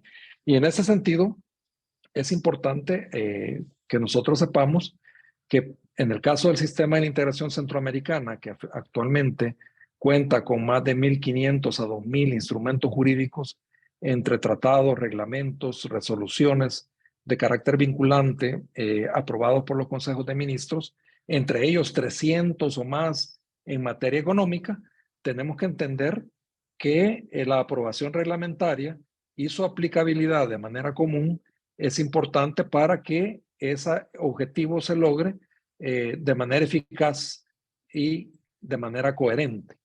¿Qué significa eso? Bueno, eso significa, y voy a poner unos 2 ejemplos nada más para que entendamos por qué cada una de las administraciones nacionales, cada uno de los estados, cada una de las personas naturales o jurídicas dentro de los estados tienen que aplicar de la misma forma la norma. Es porque de lo contrario no se logra el objetivo de la norma. Y en ese sentido, si nosotros aprobamos un reglamento de carácter fitosanitario, es decir, de carácter de sanidad animal dentro de un conjunto de estados que estamos homologando requisitos para el comercio regional, no logramos la salud de sanidad animal dentro de la región. Es decir, bastaría con un país o un juez que sobre la base de un juicio, es decir, que sobre la base de un juicio, en un caso, aplique o interprete de forma diferente la norma para que el objetivo de salud no se cumpla. Así podemos hablar quizás de un ejemplo mucho más claro. Si nosotros protegemos la langosta del Caribe o protegemos el aleteo del tiburón o protegemos las tortugas marinas, si uno de los estados, sobre la base de la tutela judicial de uno de sus ciudadanos, en la vía jurisdiccional nacional, desaplica o proceda a no aplicar la norma que protege esos recursos, entonces de nada serviría que un país, sobre la base de la movilidad de los recursos marinos, dejara de aplicar la norma de protección a estas especies. En ese sentido, vuelvo a repetir, el juez, no solo el juez, todos los que están involucrados en una actividad de carácter jurisdiccional, administrativa o judicial, deberían entender que no van a aplicar la norma comunitaria porque lo diga la ley o porque sea el principio o porque únicamente vamos a aplicar el principio de primacía sobre el derecho nacional. Lo vamos a hacer porque tiene un objetivo de coherencia y de eficacia. Es decir, es que si nosotros no cooperamos de manera responsable y de manera común con los otros estados para mantener la aplicación uniforme de la norma, no vamos a lograr el objetivo del bien común regional. Y entonces, en ese sentido, ¿cuál es el instrumento, cuál es la herramienta a través de la cual nosotros posibilitamos, tanto entre juez nacional como entre juez comunitario, esa necesidad de tener una interpretación común, de aplicabilidad común entre los estados? Pues es la consulta o lo que llaman otros la interpretación prejudicial. ¿Por qué? Porque estamos previendo que antes de un juicio se pueda consultar su interpretación de la norma de comunitaria. Y en ese sentido, es importante, vuelvo a repetir, que sepamos el verdadero fin del instrumento interpretación prejudicial. ¿Por qué? Porque es obvio que el procedimiento como tal es un procedimiento sencillo, porque se trata de que si una persona natural o jurídica, un estado o cualquier órgano que tenga que ver con la aplicación de normas de carácter aprobadas de forma regional, tienen que saber que para la aplicación puede existir la posibilidad de consultarle a un tribunal especializado con jurisdicción exclusiva y de carácter único de materia comunitaria para no cometer un error a la hora de dar una resolución final en ese juicio o en esa jurisdicción, ya sea administrativa o de otra índole. En ese sentido, vuelvo a repetir que ahí tenemos nosotros el fundamento sobre el cual se utiliza la interpretación prejudicial. Ahora bien, es obvio que para nosotros el ejemplo de la Unión Europea son máximas de experiencia, es decir, la creación de una institución jurídica de carácter instrumental ha surgido sobre la base de la necesidad. Es decir, todas esas instituciones jurídicas no nacen sobre la base de que todo lo teníamos claro. Es decir, nace precisamente como una máxima de experiencia y los centroamericanos, y en el caso también de la comunidad andina, pues vemos que es necesaria la existencia de una herramienta de consulta, de cooperación con entre tribunales nacionales y tribunales regionales para poder llevar a cabo ese objetivo de coherencia y eficacia de la norma. Es decir, la norma no tendrá eficacia si no hay una interpretación y no hay una aplicación uniforme en el territorio, en este caso centroamericano.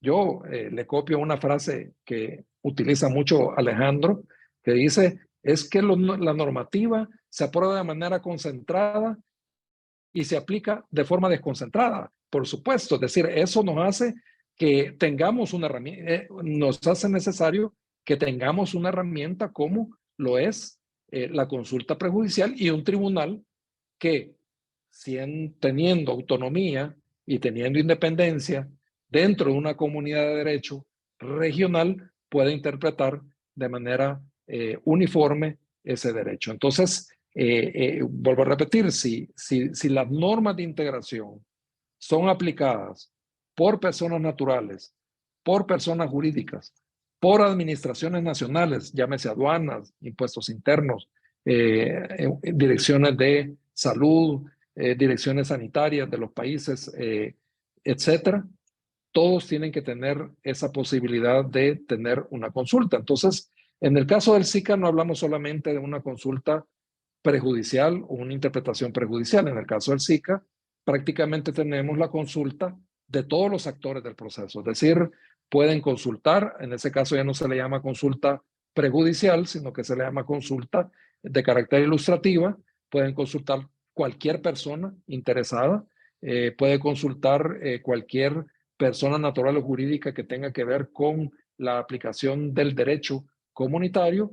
Pueden consultar los estados, pueden consultar los órganos de integración centroamericana y en ese sentido, pues, la consulta prejudicial solamente es una oportunidad y una herramienta que se destina a los jueces y según nuestra jurisprudencia, bueno, según nuestra doctrina judicial, también podría ser por parte de órganos jurisdiccionales, no judiciales, pero que tengan sus procesos dentro del sistema de la integración centroamericana. Hablamos de tribunales aduaneros nacionales o otros tribunales existentes dentro del SICA que también tengan esa posibilidad o esa necesidad de consultar a la Corte Centroamericana de Justicia. En ese sentido, pues, la herramienta, esa doble vía de justicia comunitaria, como ustedes ven, cualquier ciudadano, cualquier persona natural o jurídica que tenga la necesidad de una interpretación, pues, que tenga necesidad, perdón, de tutela judicial a nivel nacional, podría ir donde cualquier juez en cualquiera de las materias que conoce o que están previstas para desarrollo del sistema de la integración centroamericano, cualquier juez, cualquier ciudadano que sigue una tutela judicial podría verse con la necesidad de que el tribunal que conoce, como en esa vía nacional, pues se pueda solicitar la consulta o la interpretación prejudicial. Entonces, en ese sentido, la consulta o la interpretación prejudicial como tal, nosotros, además de ser vinculante, por supuesto, para el juez en relación a la norma que se interpreta, es una consulta que nosotros no le llamamos jurisprudencia, le llamamos doctrina judicial. La noción de jurisprudencia es una noción del derecho de carácter general que nosotros no nos atrevemos a llamarle jurisprudencia, sino doctrina judicial vinculante. Es decir, respetamos en ese sentido las definiciones civilistas de la jurisprudencia, pero pues no solamente la doctrina judicial surgida de la consulta prejudicial es vinculante, sino también las consultas ilustrativas, es decir, causan doctrina judicial y ahí está el criterio de la Corte, sea para ese caso o sea para otros, pues la Corte tendrá que utilizar su doctrina judicial de manera que en cada caso concreto. Entonces, para evitar que existan discordancias en la aplicación del derecho, es que existe la consulta prejudicial, y esto en el SICA garantiza la unidad de interpretación del derecho, así como su coherencia, su plena eficacia en el sistema de la integración centroamericana. Aquí quiero referirme a una sentencia que dio el Tribunal de Justicia Europeo. En este sentido, el Tribunal de Justicia Europeo también en el caso 5 pleca 12-2017, asunto C4217, estableció, abro comillas, que el procedimiento prejudicial previsto en el artículo 267 del Tribunal de Funcionamiento de la Unión Europea establece un diálogo de juez a juez entre el Tribunal de Justicia y los órganos jurisdiccionales nacionales de los Estados miembros, que tienen como finalidad garantizar la unidad de interpretación del derecho de la Unión, así como su coherencia, su plena eficacia y autonomía, que son los dos principios a los que yo me referí iniciando mi intervención, que son los que fundamentalmente se tienen que garantizar, y a través de, por supuesto, de la unidad de interpretación del derecho. Pero vuelvo a repetir, yo no le pondría tanto énfasis a una figura que es de carácter instrumental, sino le pondría énfasis al objetivo que tiene esta herramienta, que es la consecución del bien común a través de normas que son eficaces y que hay una coherencia en su aplicación por parte de los jueces. Pero también quiero regresarme a que los jueces, vuelvo a repetir, no deberían solamente tener por premisa mayor el principio de primacía del derecho comunitario y decir, bueno, voy a aplicar la norma de derecho comunitario porque es superior a la norma de derecho nacional. Deberían de entender coherentemente cuál es el objetivo de la interpretación prejudicial. Debería el juez nacional entender cuál es el objetivo de conseguir el bien común regional. Y en ese sentido no costaría que un juez, dado el entendimiento que hay o que tendría sobre el objetivo que tiene el que se interprete de manera uniforme una norma, consulte cada vez que tenga necesidad a un tribunal y no considere al tribunal como un tribunal invasor como un tribunal, se mete un sonido, bien, que no debería de haber, vuelvo a repetir, esa limitación del juez en creer que un tribunal regional de carácter supranacional para varios estados es un tribunal que está superior a ese tribunal, sino que es un tribunal que está de manera paralela, que solamente interpreta el protocolo de Tegucigalpa y sus instrumentos complementarios y derivados que constituyen el ordenamiento jurídico comunitario, y que no está para interpretar la ley nacional, y que no es un tribunal que va a estar por encima de ese tribunal, sino es un tribunal que va a entrar en ese diálogo, en esa cooperación con el juez, a fin de que logremos tanto el judicial como nacional, como el judicial centroamericano, el objetivo de la norma, la eficacia y la coherencia de la norma en la aplicación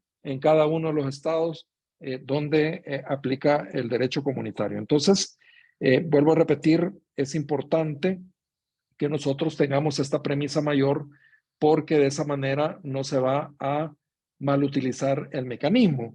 En cuanto a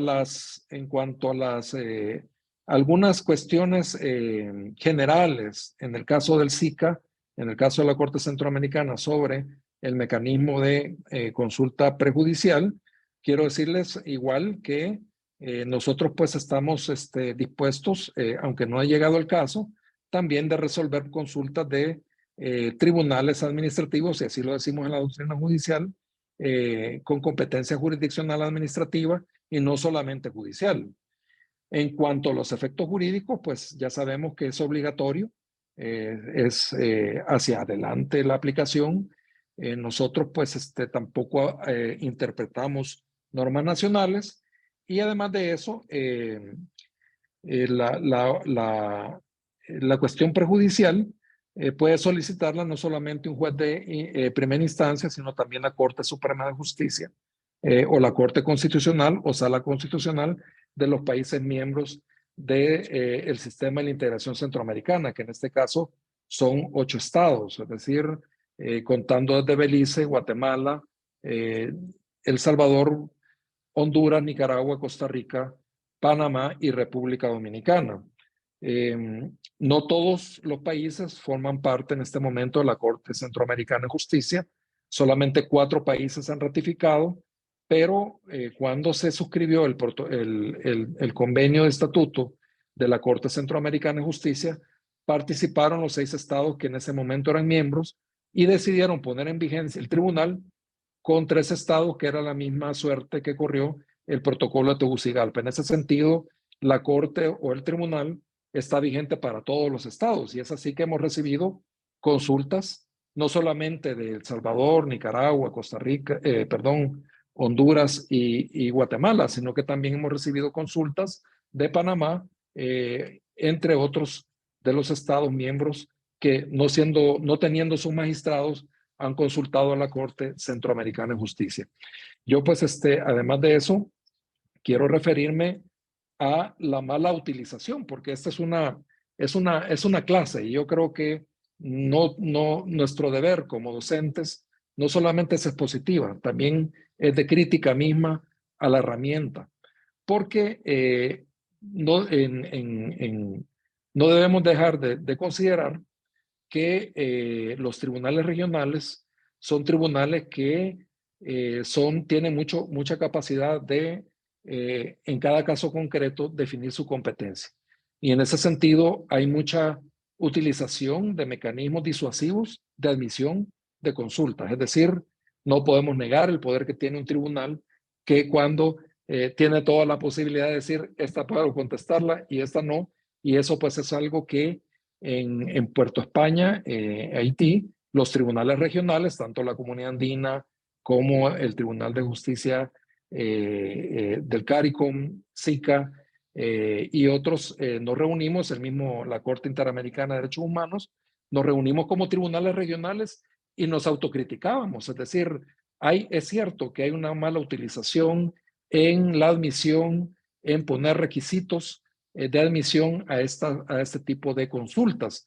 La Corte Centroamericana ha habilitado la consulta electrónica, es decir, que un juez, la última consulta de una cámara de segunda instancia de El Salvador, lo hizo por vía electrónica en tiempos de pandemia, sin mayor requisito. Realmente los requisitos son bien mínimos para aceptar una consulta prejudicial y se trata de no tener requisitos disuasorios de administración, para administrar este tipo de consultas. Eso es una obligación. Profesor, disculpe, sí. nos quedan 5 minutitos, así ya pasamos a las preguntas. Disculpe. De acuerdo. Y entonces también lo otro es que los mismos jueces han mal utilizado la consulta. ¿Por qué? Porque a veces quieren hacer tiempo, no se sabe por qué motivos, ¿verdad? La consulta en la Corte, una vez admitida por la Corte Centroamericana de Justicia, se resuelve en 30 días.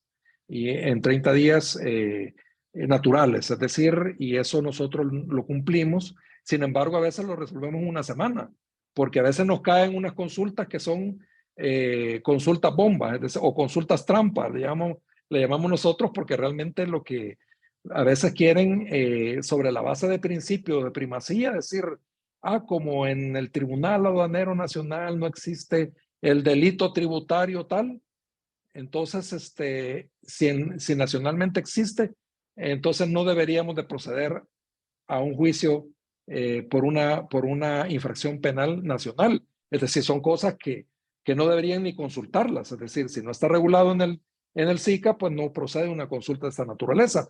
O se consulta muchas veces para acusar a otro. Es decir, cuando la consulta trae en su objetivo aclarar un aspecto que le beneficie contra otro que no está presente en la consulta. Es decir, la abogacía utiliza muchos recursos de esta naturaleza de manera incorrecta y por eso se niegan muchas consultas. Es decir, porque a veces son maliciosas y hay una mala utilización, no solamente en el caso de los abogados, sino de los jueces. Es decir, los jueces, a solicitud de los abogados, también hacen consultas que son improcedentes, manejando o manipulando los tiempos en instancia nacional.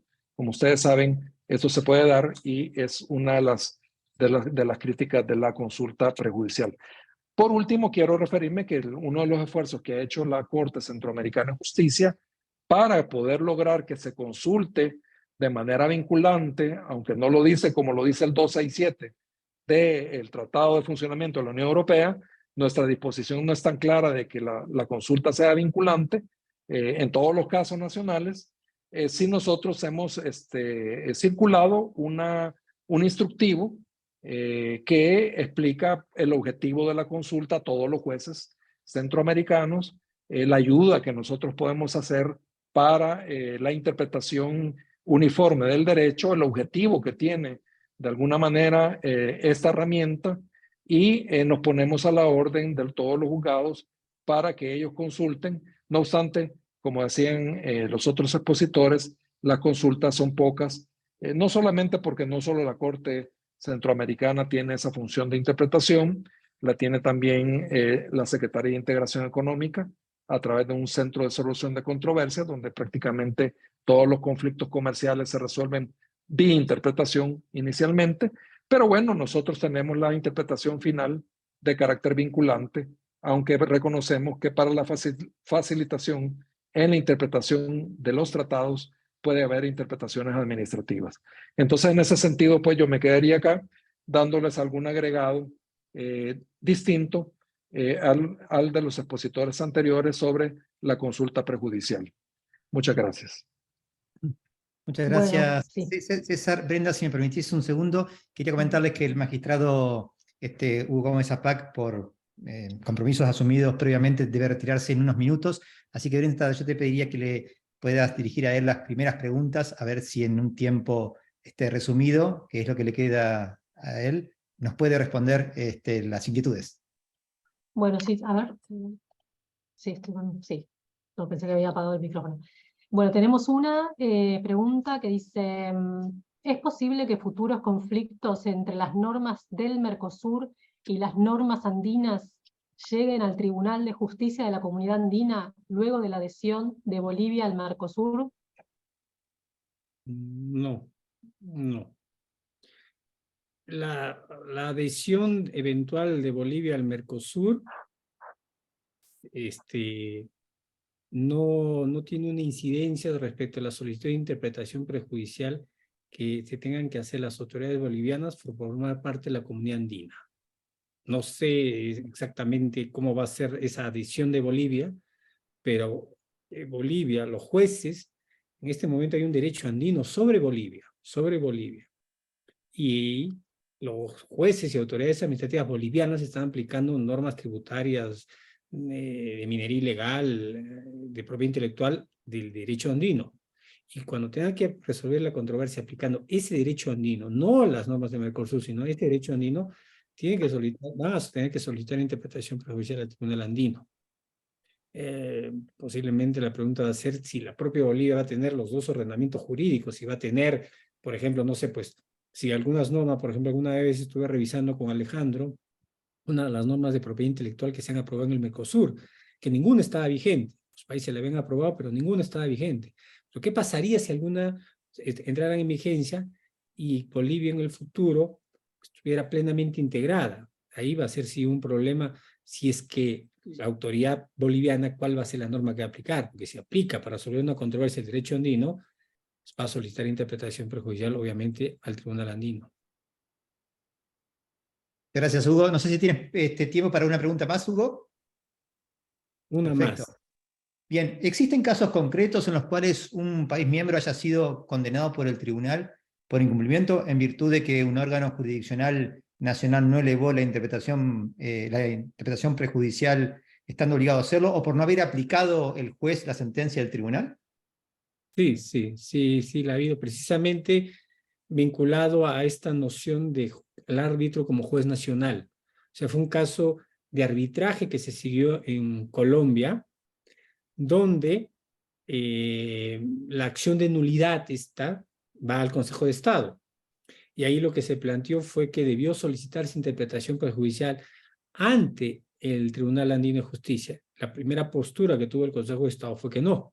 Entonces se presentó una acción de incumplimiento contra la República de Colombia porque en un proceso arbitral no se había solicitado interpretación prejudicial. Y ahí es donde el tribunal dice precisamente en la sentencia de que había esa obligación porque los tribunales arbitrales también son jueces nacionales. Y a partir de ahí el Consejo de Estado ha sido muy claro en señalar que respetando el derecho andino y la jurisprudencia del Tribunal Andino, los árbitros sí están obligados a solicitar interpretación prejudicial al Tribunal Andino si es que van a aplicar el derecho andino. Pero eso hay que modularlo con la interpretación que yo llamo Guayasamín, el caso Guayasamín, en el cual el tribunal ha especificado en qué casos sí, en qué casos no, un árbitro o tribunal arbitral tiene que solicitar interpretación prejudicial. Muchísimas gracias, Hugo, y te agradecemos Sí. nuevamente por tu tiempo y te dispensamos ya de tu presencia aquí. Muchas gracias. Esperemos contarte en las próximas ediciones del curso. Muchas gracias y hasta pronto. Muchísimas gracias. Gracias. Chau, chau. Brenda. Bueno, ahora tenemos una pregunta para Manuel Cienfuegos, que dice, ¿cómo interactúan las deliberaciones del Tribunal, Europeo con las de la jurisprudencia del Tribunal Europeo de Derechos Humanos? ¿Cómo interactúan?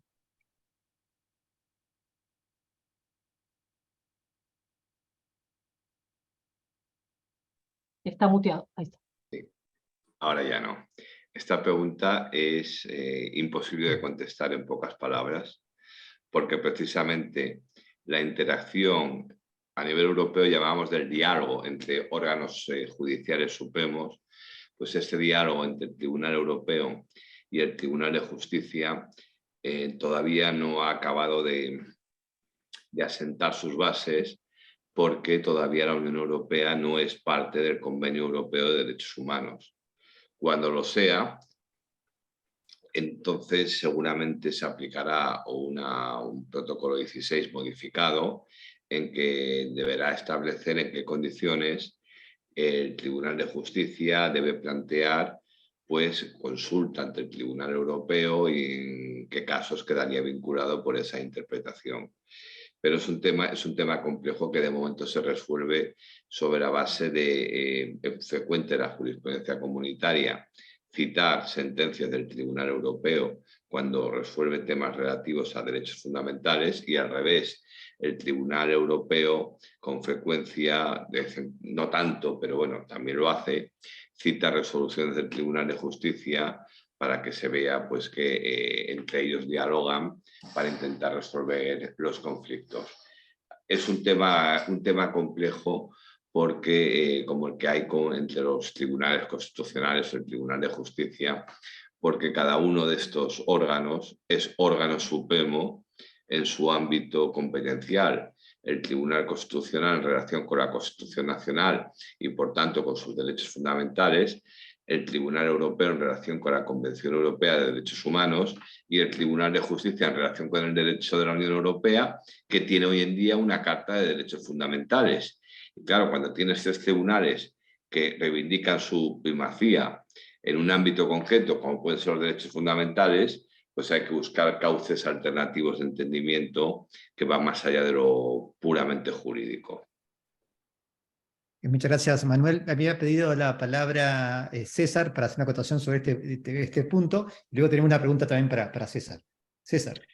Sí, gracias. En el caso del SICA, el protocolo de Tegucigalpa, específicamente el convenio de estatuto de la Corte, tiene una norma expresa que define que la Corte Centroamericana, que los aspectos de derechos humanos los va a conocer la Corte Interamericana de Derechos Humanos. Es decir, hay una cláusula definitoria jurisdiccional que los asuntos de derechos humanos son de conocimiento del Tribunal de Derechos Humanos Regional. Entonces eso evita una gran cantidad de casos que puedan llegar al tribunal, dado que hay una norma expresa.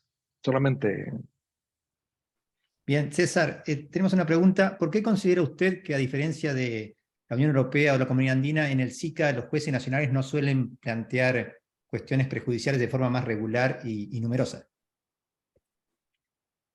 Sí, bueno, se debe siempre al desconocimiento que existe sobre el mecanismo, a pesar de los años que tiene de vigencia la Corte, que ya son más de 25 años, y a pesar de que se han dado notas informativas, hay una falta de educación, de formación, de actualización del derecho comunitario en los países centroamericanos que lleva a que los jueces no consulten. Ahora, recordémonos que la consulta como tal no sale que es obligatoria, es decir, no hay una palabra expresa que dice que en todos los casos que lleguen a los jueces nacionales relativos a la aplicación del derecho comunitario tiene que ser consultada la Corte Centroamericana de Justicia. Eso hace que los jueces, sobre la base de la competencia territorial que tienen, en que el tratado entre en vigencia y eso los vuelve competentes inmediatamente para conocer nacionalmente, pues ellos interpretan. Y la experiencia que ha habido es que de más de 300 casos, y tú lo sabes, Alejandro, que de aplicación nacional de derecho comunitario, no ha habido sentencias muy contradictorias, es decir, que casi todos los jueces han interpretado de manera correcta los principios de primacía, aplicabilidad directa inmediata del derecho comunitario. Es decir, no hemos tenido sentencias nacionales que sean contradictorias y que dañen la eficacia y la coherencia del derecho comunitario. Brenda. Muteada.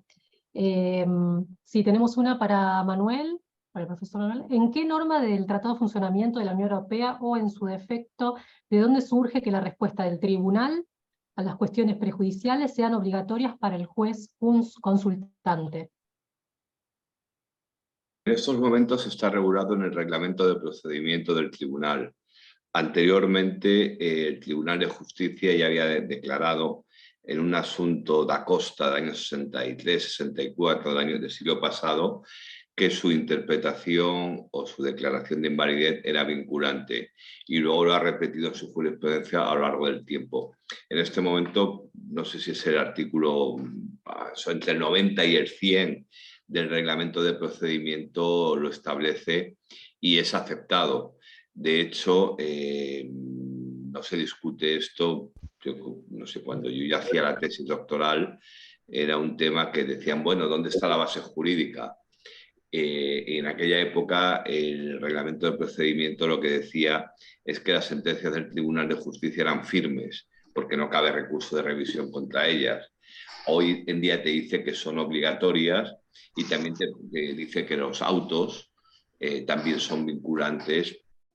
Luego ya que si la pregunta concreta es si dice que tenga fuerza vinculante erga omnes, esto ya es la jurisprudencia del tribunal, especialmente una sentencia International Chemical Corporation de 1981, donde aclaró todo, o la sentencia CIRFID del año 82, en que dijo, cuando yo me he pronunciado sobre el tema, mi sentencia, mi interpretación tiene autoridad suficiente como para no tener que volver a planteármelo si se va a aplicar al caso concreto. Y a partir de aquí se ha construido esta interpretación. Los tratados como tal no lo dicen, pero los tratados sí que te dicen que hay que respetar las sentencias del Tribunal de Justicia. No lo dicen específicamente con la cuestión prejudicial, pero lo dice con carácter general para todas las sentencias del Tribunal de Justicia y es una obra de creación jurisprudencial que hoy en día no es discutible. No es discutible ni es discutido, aunque a veces algunas sentencias pues no acaben de convencer. Pero eso es parte del acervo comunitario pacíficamente aceptado por los justiciables de la Unión. Muchas gracias, Manuel. Aquí tenemos dos preguntas que dicen cuál es la influencia que tiene, voy a traducirla, el Tribunal Andino en el ámbito del Mercosur y si las decisiones del Tribunal Andino están sujetas a revisión por otro tribunal. Si bien el magistrado Gómez Apá, que no está presente, voy a tratar de resumirle la respuesta. En cuanto a la influencia del Tribunal Andino, hay 2 fallos del Tribunal del Mercosur, donde el tribunal citó específicamente la jurisprudencia andina. El primer caso es el laudo 9, Lanas, donde básicamente la defensa del Estado demandado, esto es el laudo del Tribunal ACDOC del Mercosur, la defensa de Uruguay alegaba que en virtud del Tratado de Asunción, el artículo 2, que habla de reciprocidad de derechos, en este caso Uruguay no podía ser demandado por Argentina porque Argentina había infringido el derecho de Mercosur previamente. Y el Tribunal del Mercosur dijo, citando jurisprudencia andina y europea, que la excepción de incumplimiento, la nom ad impectis contractus, es decir, la ley del talión, el yo incumplo porque tú incumples, no tiene cabida en el derecho del Mercosur por los argumentos que dio. Y el segundo caso es el laudo neumáticos, ya dictado por el Tribunal Permanente de Revisión, donde el Tribunal del Mercosur, atendiendo a una queja de Uruguay en el sentido que Argentina no cumplía una sentencia del tribunal que lo condenaba, el Tribunal de Mercosur reivindicó la jurisprudencia del Tribunal Andino, en el sentido de que el peor atentado que un país puede provocar al derecho de integración no es solamente violar el derecho, sino incumplir una sentencia del propio Tribunal Regional que declara ese incumplimiento y trajo a colación varios fallos del Tribunal Andino en este sentido. Brenda, para la próxima pregunta. Brenda, si me permites, en relación con la pregunta que me han hecho, estaba pensando ahora que había una sentencia más reciente del Tribunal de Justicia Andina, del Tribunal de Justicia de la Unión Europea, sentencia purihigiénica, en que el tribunal recuerda su jurisprudencia sobre el efecto vinculante de sus fallos, su carácter erga omnes, y además lo vincula al principio de efectividad y al principio de la primacía del derecho europeo para reforzar todavía más su valor. Esa sentencia purihigiénica, en uno de los comentarios que yo os le pasé a Alejandro, yo la he comentado y lo podéis poner a disposición de los alumnos si lo quieren ver. Si no, os lo puedo añadir en un correo, te lo envío mañana para que lo puedas pasar. Perdón, Brenda, antes de cederte la palabra, completo la pregunta sobre el Tribunal Andino sobre si sus fallos son revisables. No hay jurisdicción superior al Tribunal Andino que pueda revisar formalmente esos fallos. Sí, Brenda. La próxima es también para Manuel. En la Unión Europea, ¿los tribunales supremos tienen alguna injerencia en los pedidos de las cuestiones prejudiciales que hacen los jueces inferiores? Si así no fuera, ¿qué opinión le merece que el Mercosur sí lo tenga? A ver, voy a empezar por lo último. Cada proceso de integración tiene sus propios rasgos y por tanto cada uno tiene que responder como mejor le parezca a los objetivos perseguidos. Lo que puede funcionar a nivel europeo puede no ser válido a nivel del Mercosur o a nivel del SICA o a nivel de la Comunidad Andina. A nivel europeo, la solución, y ahora ya contesto a la primera cuestión, a la cuestión principal, puede plantear cuestión prejudicial un juez nacional de primera instancia o el Tribunal Supremo. Existen también esa distinción que nos comentaba el magistrado Hugo Sánchez en relación con consultas facultativas y consultas obligatorias. Pero en la práctica, consulta facultativa sería el órgano que falla en primera instancia y consulta obligatoria el que falla en última instancia. Pero en la práctica el Tribunal de Justicia ha difuminado esta distinción porque cuando un juez nacional ve que el acto es claro o ha sido aclarado en la jurisprudencia anterior y va a respetar esa jurisprudencia, no hace falta que plantee cuestión prejudicial un Tribunal Supremo. Y a la inversa, si un juez nacional, que eso lo comentaba ahora el profesor Salazar, si un juez nacional considera que se quiere apartar de la jurisprudencia comunitaria porque no le convence, lo que tiene que hacer, como es obligatoria, es plantear cuestión prejudicial al Tribunal de Justicia y decirle, mire, por estos motivos considero que tiene que revisar la jurisprudencia. Y entonces da igual que sea un órgano inferior o uno superior. Lo que pasa es que un inferior no tiene por qué plantear nunca cuestión prejudicial, aunque tenga dudas, debería hacerlo, pero no tiene por qué. Y uno de última instancia puede no plantear cuestión prejudicial cuando no tenga dudas de cómo aplicar el derecho comunitario en el caso concreto. Luego hay también un caso especial que es el tema de, que es el que plantea a veces más dificultades, que es cuando se plantea la validez de un acto de la Unión. El tribunal ha dicho, se trate de un juez de primera instancia o de un juez supremo, si un juez nacional quiere inaplicar una norma europea por considerar que es inválida, aunque tenga claro que es inválida, él tiene que plantear cuestión prejudicial. Y esto pues es la famosa doctrina Fotofrost, que hay diferentes sentencias en los últimos años que la están, bueno, pues no revisando, pero están precisando en qué casos. Pero más allá de esto, la distinción entre juez facultado y juez obligado no. Dicho de otra manera, para acabar de precisar mi respuesta, si un juez de primera instancia quiere plantear cuestión prejudicial, lo puede hacer. Aunque el Tribunal Supremo no esté de acuerdo, no puede interferir. Lo que puede suceder es que en vía de recurso se llega ante el Tribunal Supremo y el Tribunal Supremo anule esa decisión de plantear cuestión prejudicial.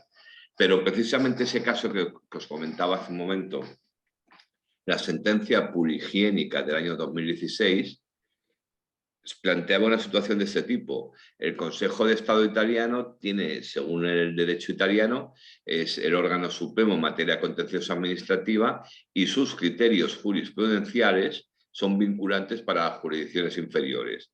Y había fallado en contra de una norma comunitaria, tal como había sido interpretada por el Tribunal de Justicia.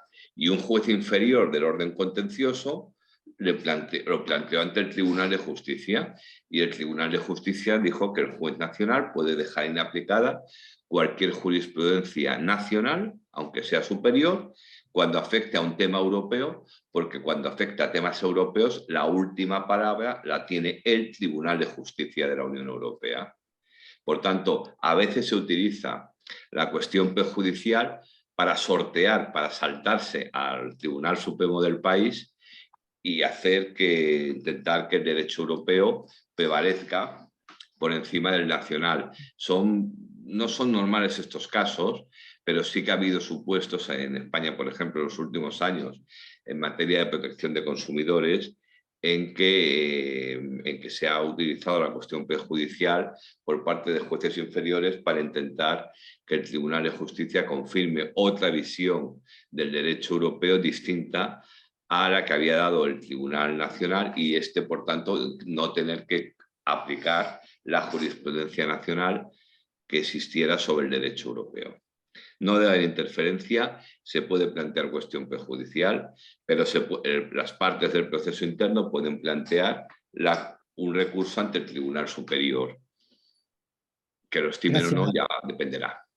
Gracias, Manuel. Vamos con la última pregunta. Brenda, si te parece, aclaramos que algunas preguntas hemos ido respondiendo por el chat, y hay otra pregunta sobre las opiniones consultivas y el Tribunal Supremo brasileño, que la responderemos en las próximas sesiones del curso. Última pregunta para César.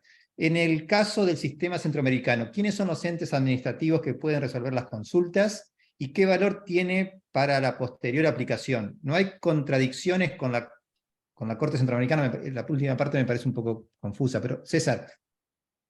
Sí, gracias. Sí, efectivamente tenemos el caso del Centro de Solución de Controversias de la Secretaría de Integración Económica, que está para resolver conflictos entre estados en el ámbito comercial. Ahí pues definitivamente hay pues un mecanismo inicial de interpretación de los tratados, es decir, normalmente los estados tienen la potestad de ponerse de acuerdo en la interpretación de dichos tratados y conciliar con eso cualquier conflicto. Ese es un ámbito pues bastante frecuente porque, como debemos de entender, los estados no quieren soltar su poder o su soberanía de resolver por ellos, con mecanismos creados por ellos, sus propios conflictos. Recordémonos también que de acuerdo al Código Aduanero Uniforme, cada país miembro del sistema de integración económica está obligado a crear un tribunal aduanero nacional con condiciones establecidas en el Código Aduanero Uniforme Centroamericano. Ahí también tenemos otro tipo de interpretaciones y también tenemos ASIECA, que la dirección jurídica, de acuerdo al Tratado General de Integración Económica, tiene facultades de interpretación para facilitar la aplicación administrativa de los tratados. Eso no implica, y ya lo dijo la doctrina de la Corte, en todos estos casos, que la Corte Centroamericana no conozca como ente de última instancia o de única instancia en materia o excluyente en esta materia, que conozca en última instancia del derecho comunitario. Es decir, que eso no le quita la competencia a la Corte Centroamericana, que tiene recursos como el de nulidad o el de inaplicabilidad o inejecución de sentencias en estos casos. Y por supuesto, hay mecanismos también en las secretarías y algunas instituciones del SICA de arbitraje. Por ejemplo, el Banco Centroamericano de Integración Económica tiene un sistema arbitral interno y otros que no son jurisdiccionales, pero que de alguna forma están interpretando derecho. Bueno, muchas gracias. Ya lamentablemente estamos sobre la hora. Bueno, la idea, como ustedes van viendo del curso, es que encuentren una correlación entre los temas, entre la primera clase y esta. Estamos viendo las diferencias que hay entre nuestro sistema de opiniones consultivas y lo que son los sistemas similares de envío, llamado envío perjudicial en otros sistemas de integración. Si recuerdan la primera clase y uniéndola con esta, van a ver las diferencias. La idea era, bueno, traer, como ustedes ven, aspectos teóricos, comparativos, y ahora vamos a pasar más a la cuestión práctica. La próxima clase es a cargo de Luciani Klein Vieira y va a hablar de la regulación regional nacional de las opiniones consultivas, trayendo un poquito lo que habíamos hablado en la primera clase. Era un tema que yo no iba a profundizar porque lo íbamos a ver en esta tercera clase. Esta clase fue importante también por lo que habíamos hablado en la primera clase de las primeras opiniones consultivas emitidas por el Tribunal Permanente de Revisión, en donde especialmente en la primera opinión consultiva se hace una similitud entre la opinión consultiva y este llamado envío perjudicial que existe en la Unión Europea. Después el tribunal se vuelve sobre sus pasos en las otras dos opiniones consultivas, diciendo que no puede asemejarse la opinión consultiva creada en este sistema con la que existe en otros procesos de integración, por las características que tiene nuestro proceso de integración. Y bueno, la idea ahora era traerles estas comparaciones con otros mecanismos, para ir pensando también quizás modificaciones a nuestro propio sistema. Y bueno, ahí ustedes ven la diferencia ya del volumen, ¿no? De cantidad de consultas que llegan, de opiniones, de envíos perjudiciales que llegan a otros sistemas de integración en comparación con el nuestro. Y bueno, en la próxima clase vamos a ver esto, y después ya en las últimas dos clases sí nos vamos a adentrar en la cuestión más práctica, digamos. Así que, bueno, los dejamos por acá. No sé, Perotti, si Alejandro, ¿querés? No, nada más, Brenda, Nada ya más. por lo avanzado de la hora. Queremos simplemente tomar registro del agradecimiento especial que le hacemos llegar a César, a Manuel y a Hugo, porque nos han dispensado un tiempo valiosísimo para ellos, pero mucho más valioso y enriquecedor para nosotros. Hugo, César, Manuel, estamos viendo aquí los comentarios sumamente elogiosos, y eso nos crea un compromiso, y es que si esto tiene segunda o terceras ediciones, ustedes ya son la ficha puesta, como decimos aquí en Argentina. Así que les agradecemos nuevamente a ustedes y obviamente a los participantes haber estado hasta altas horas de la noche. Muchísimas gracias. Encantado. Gracias.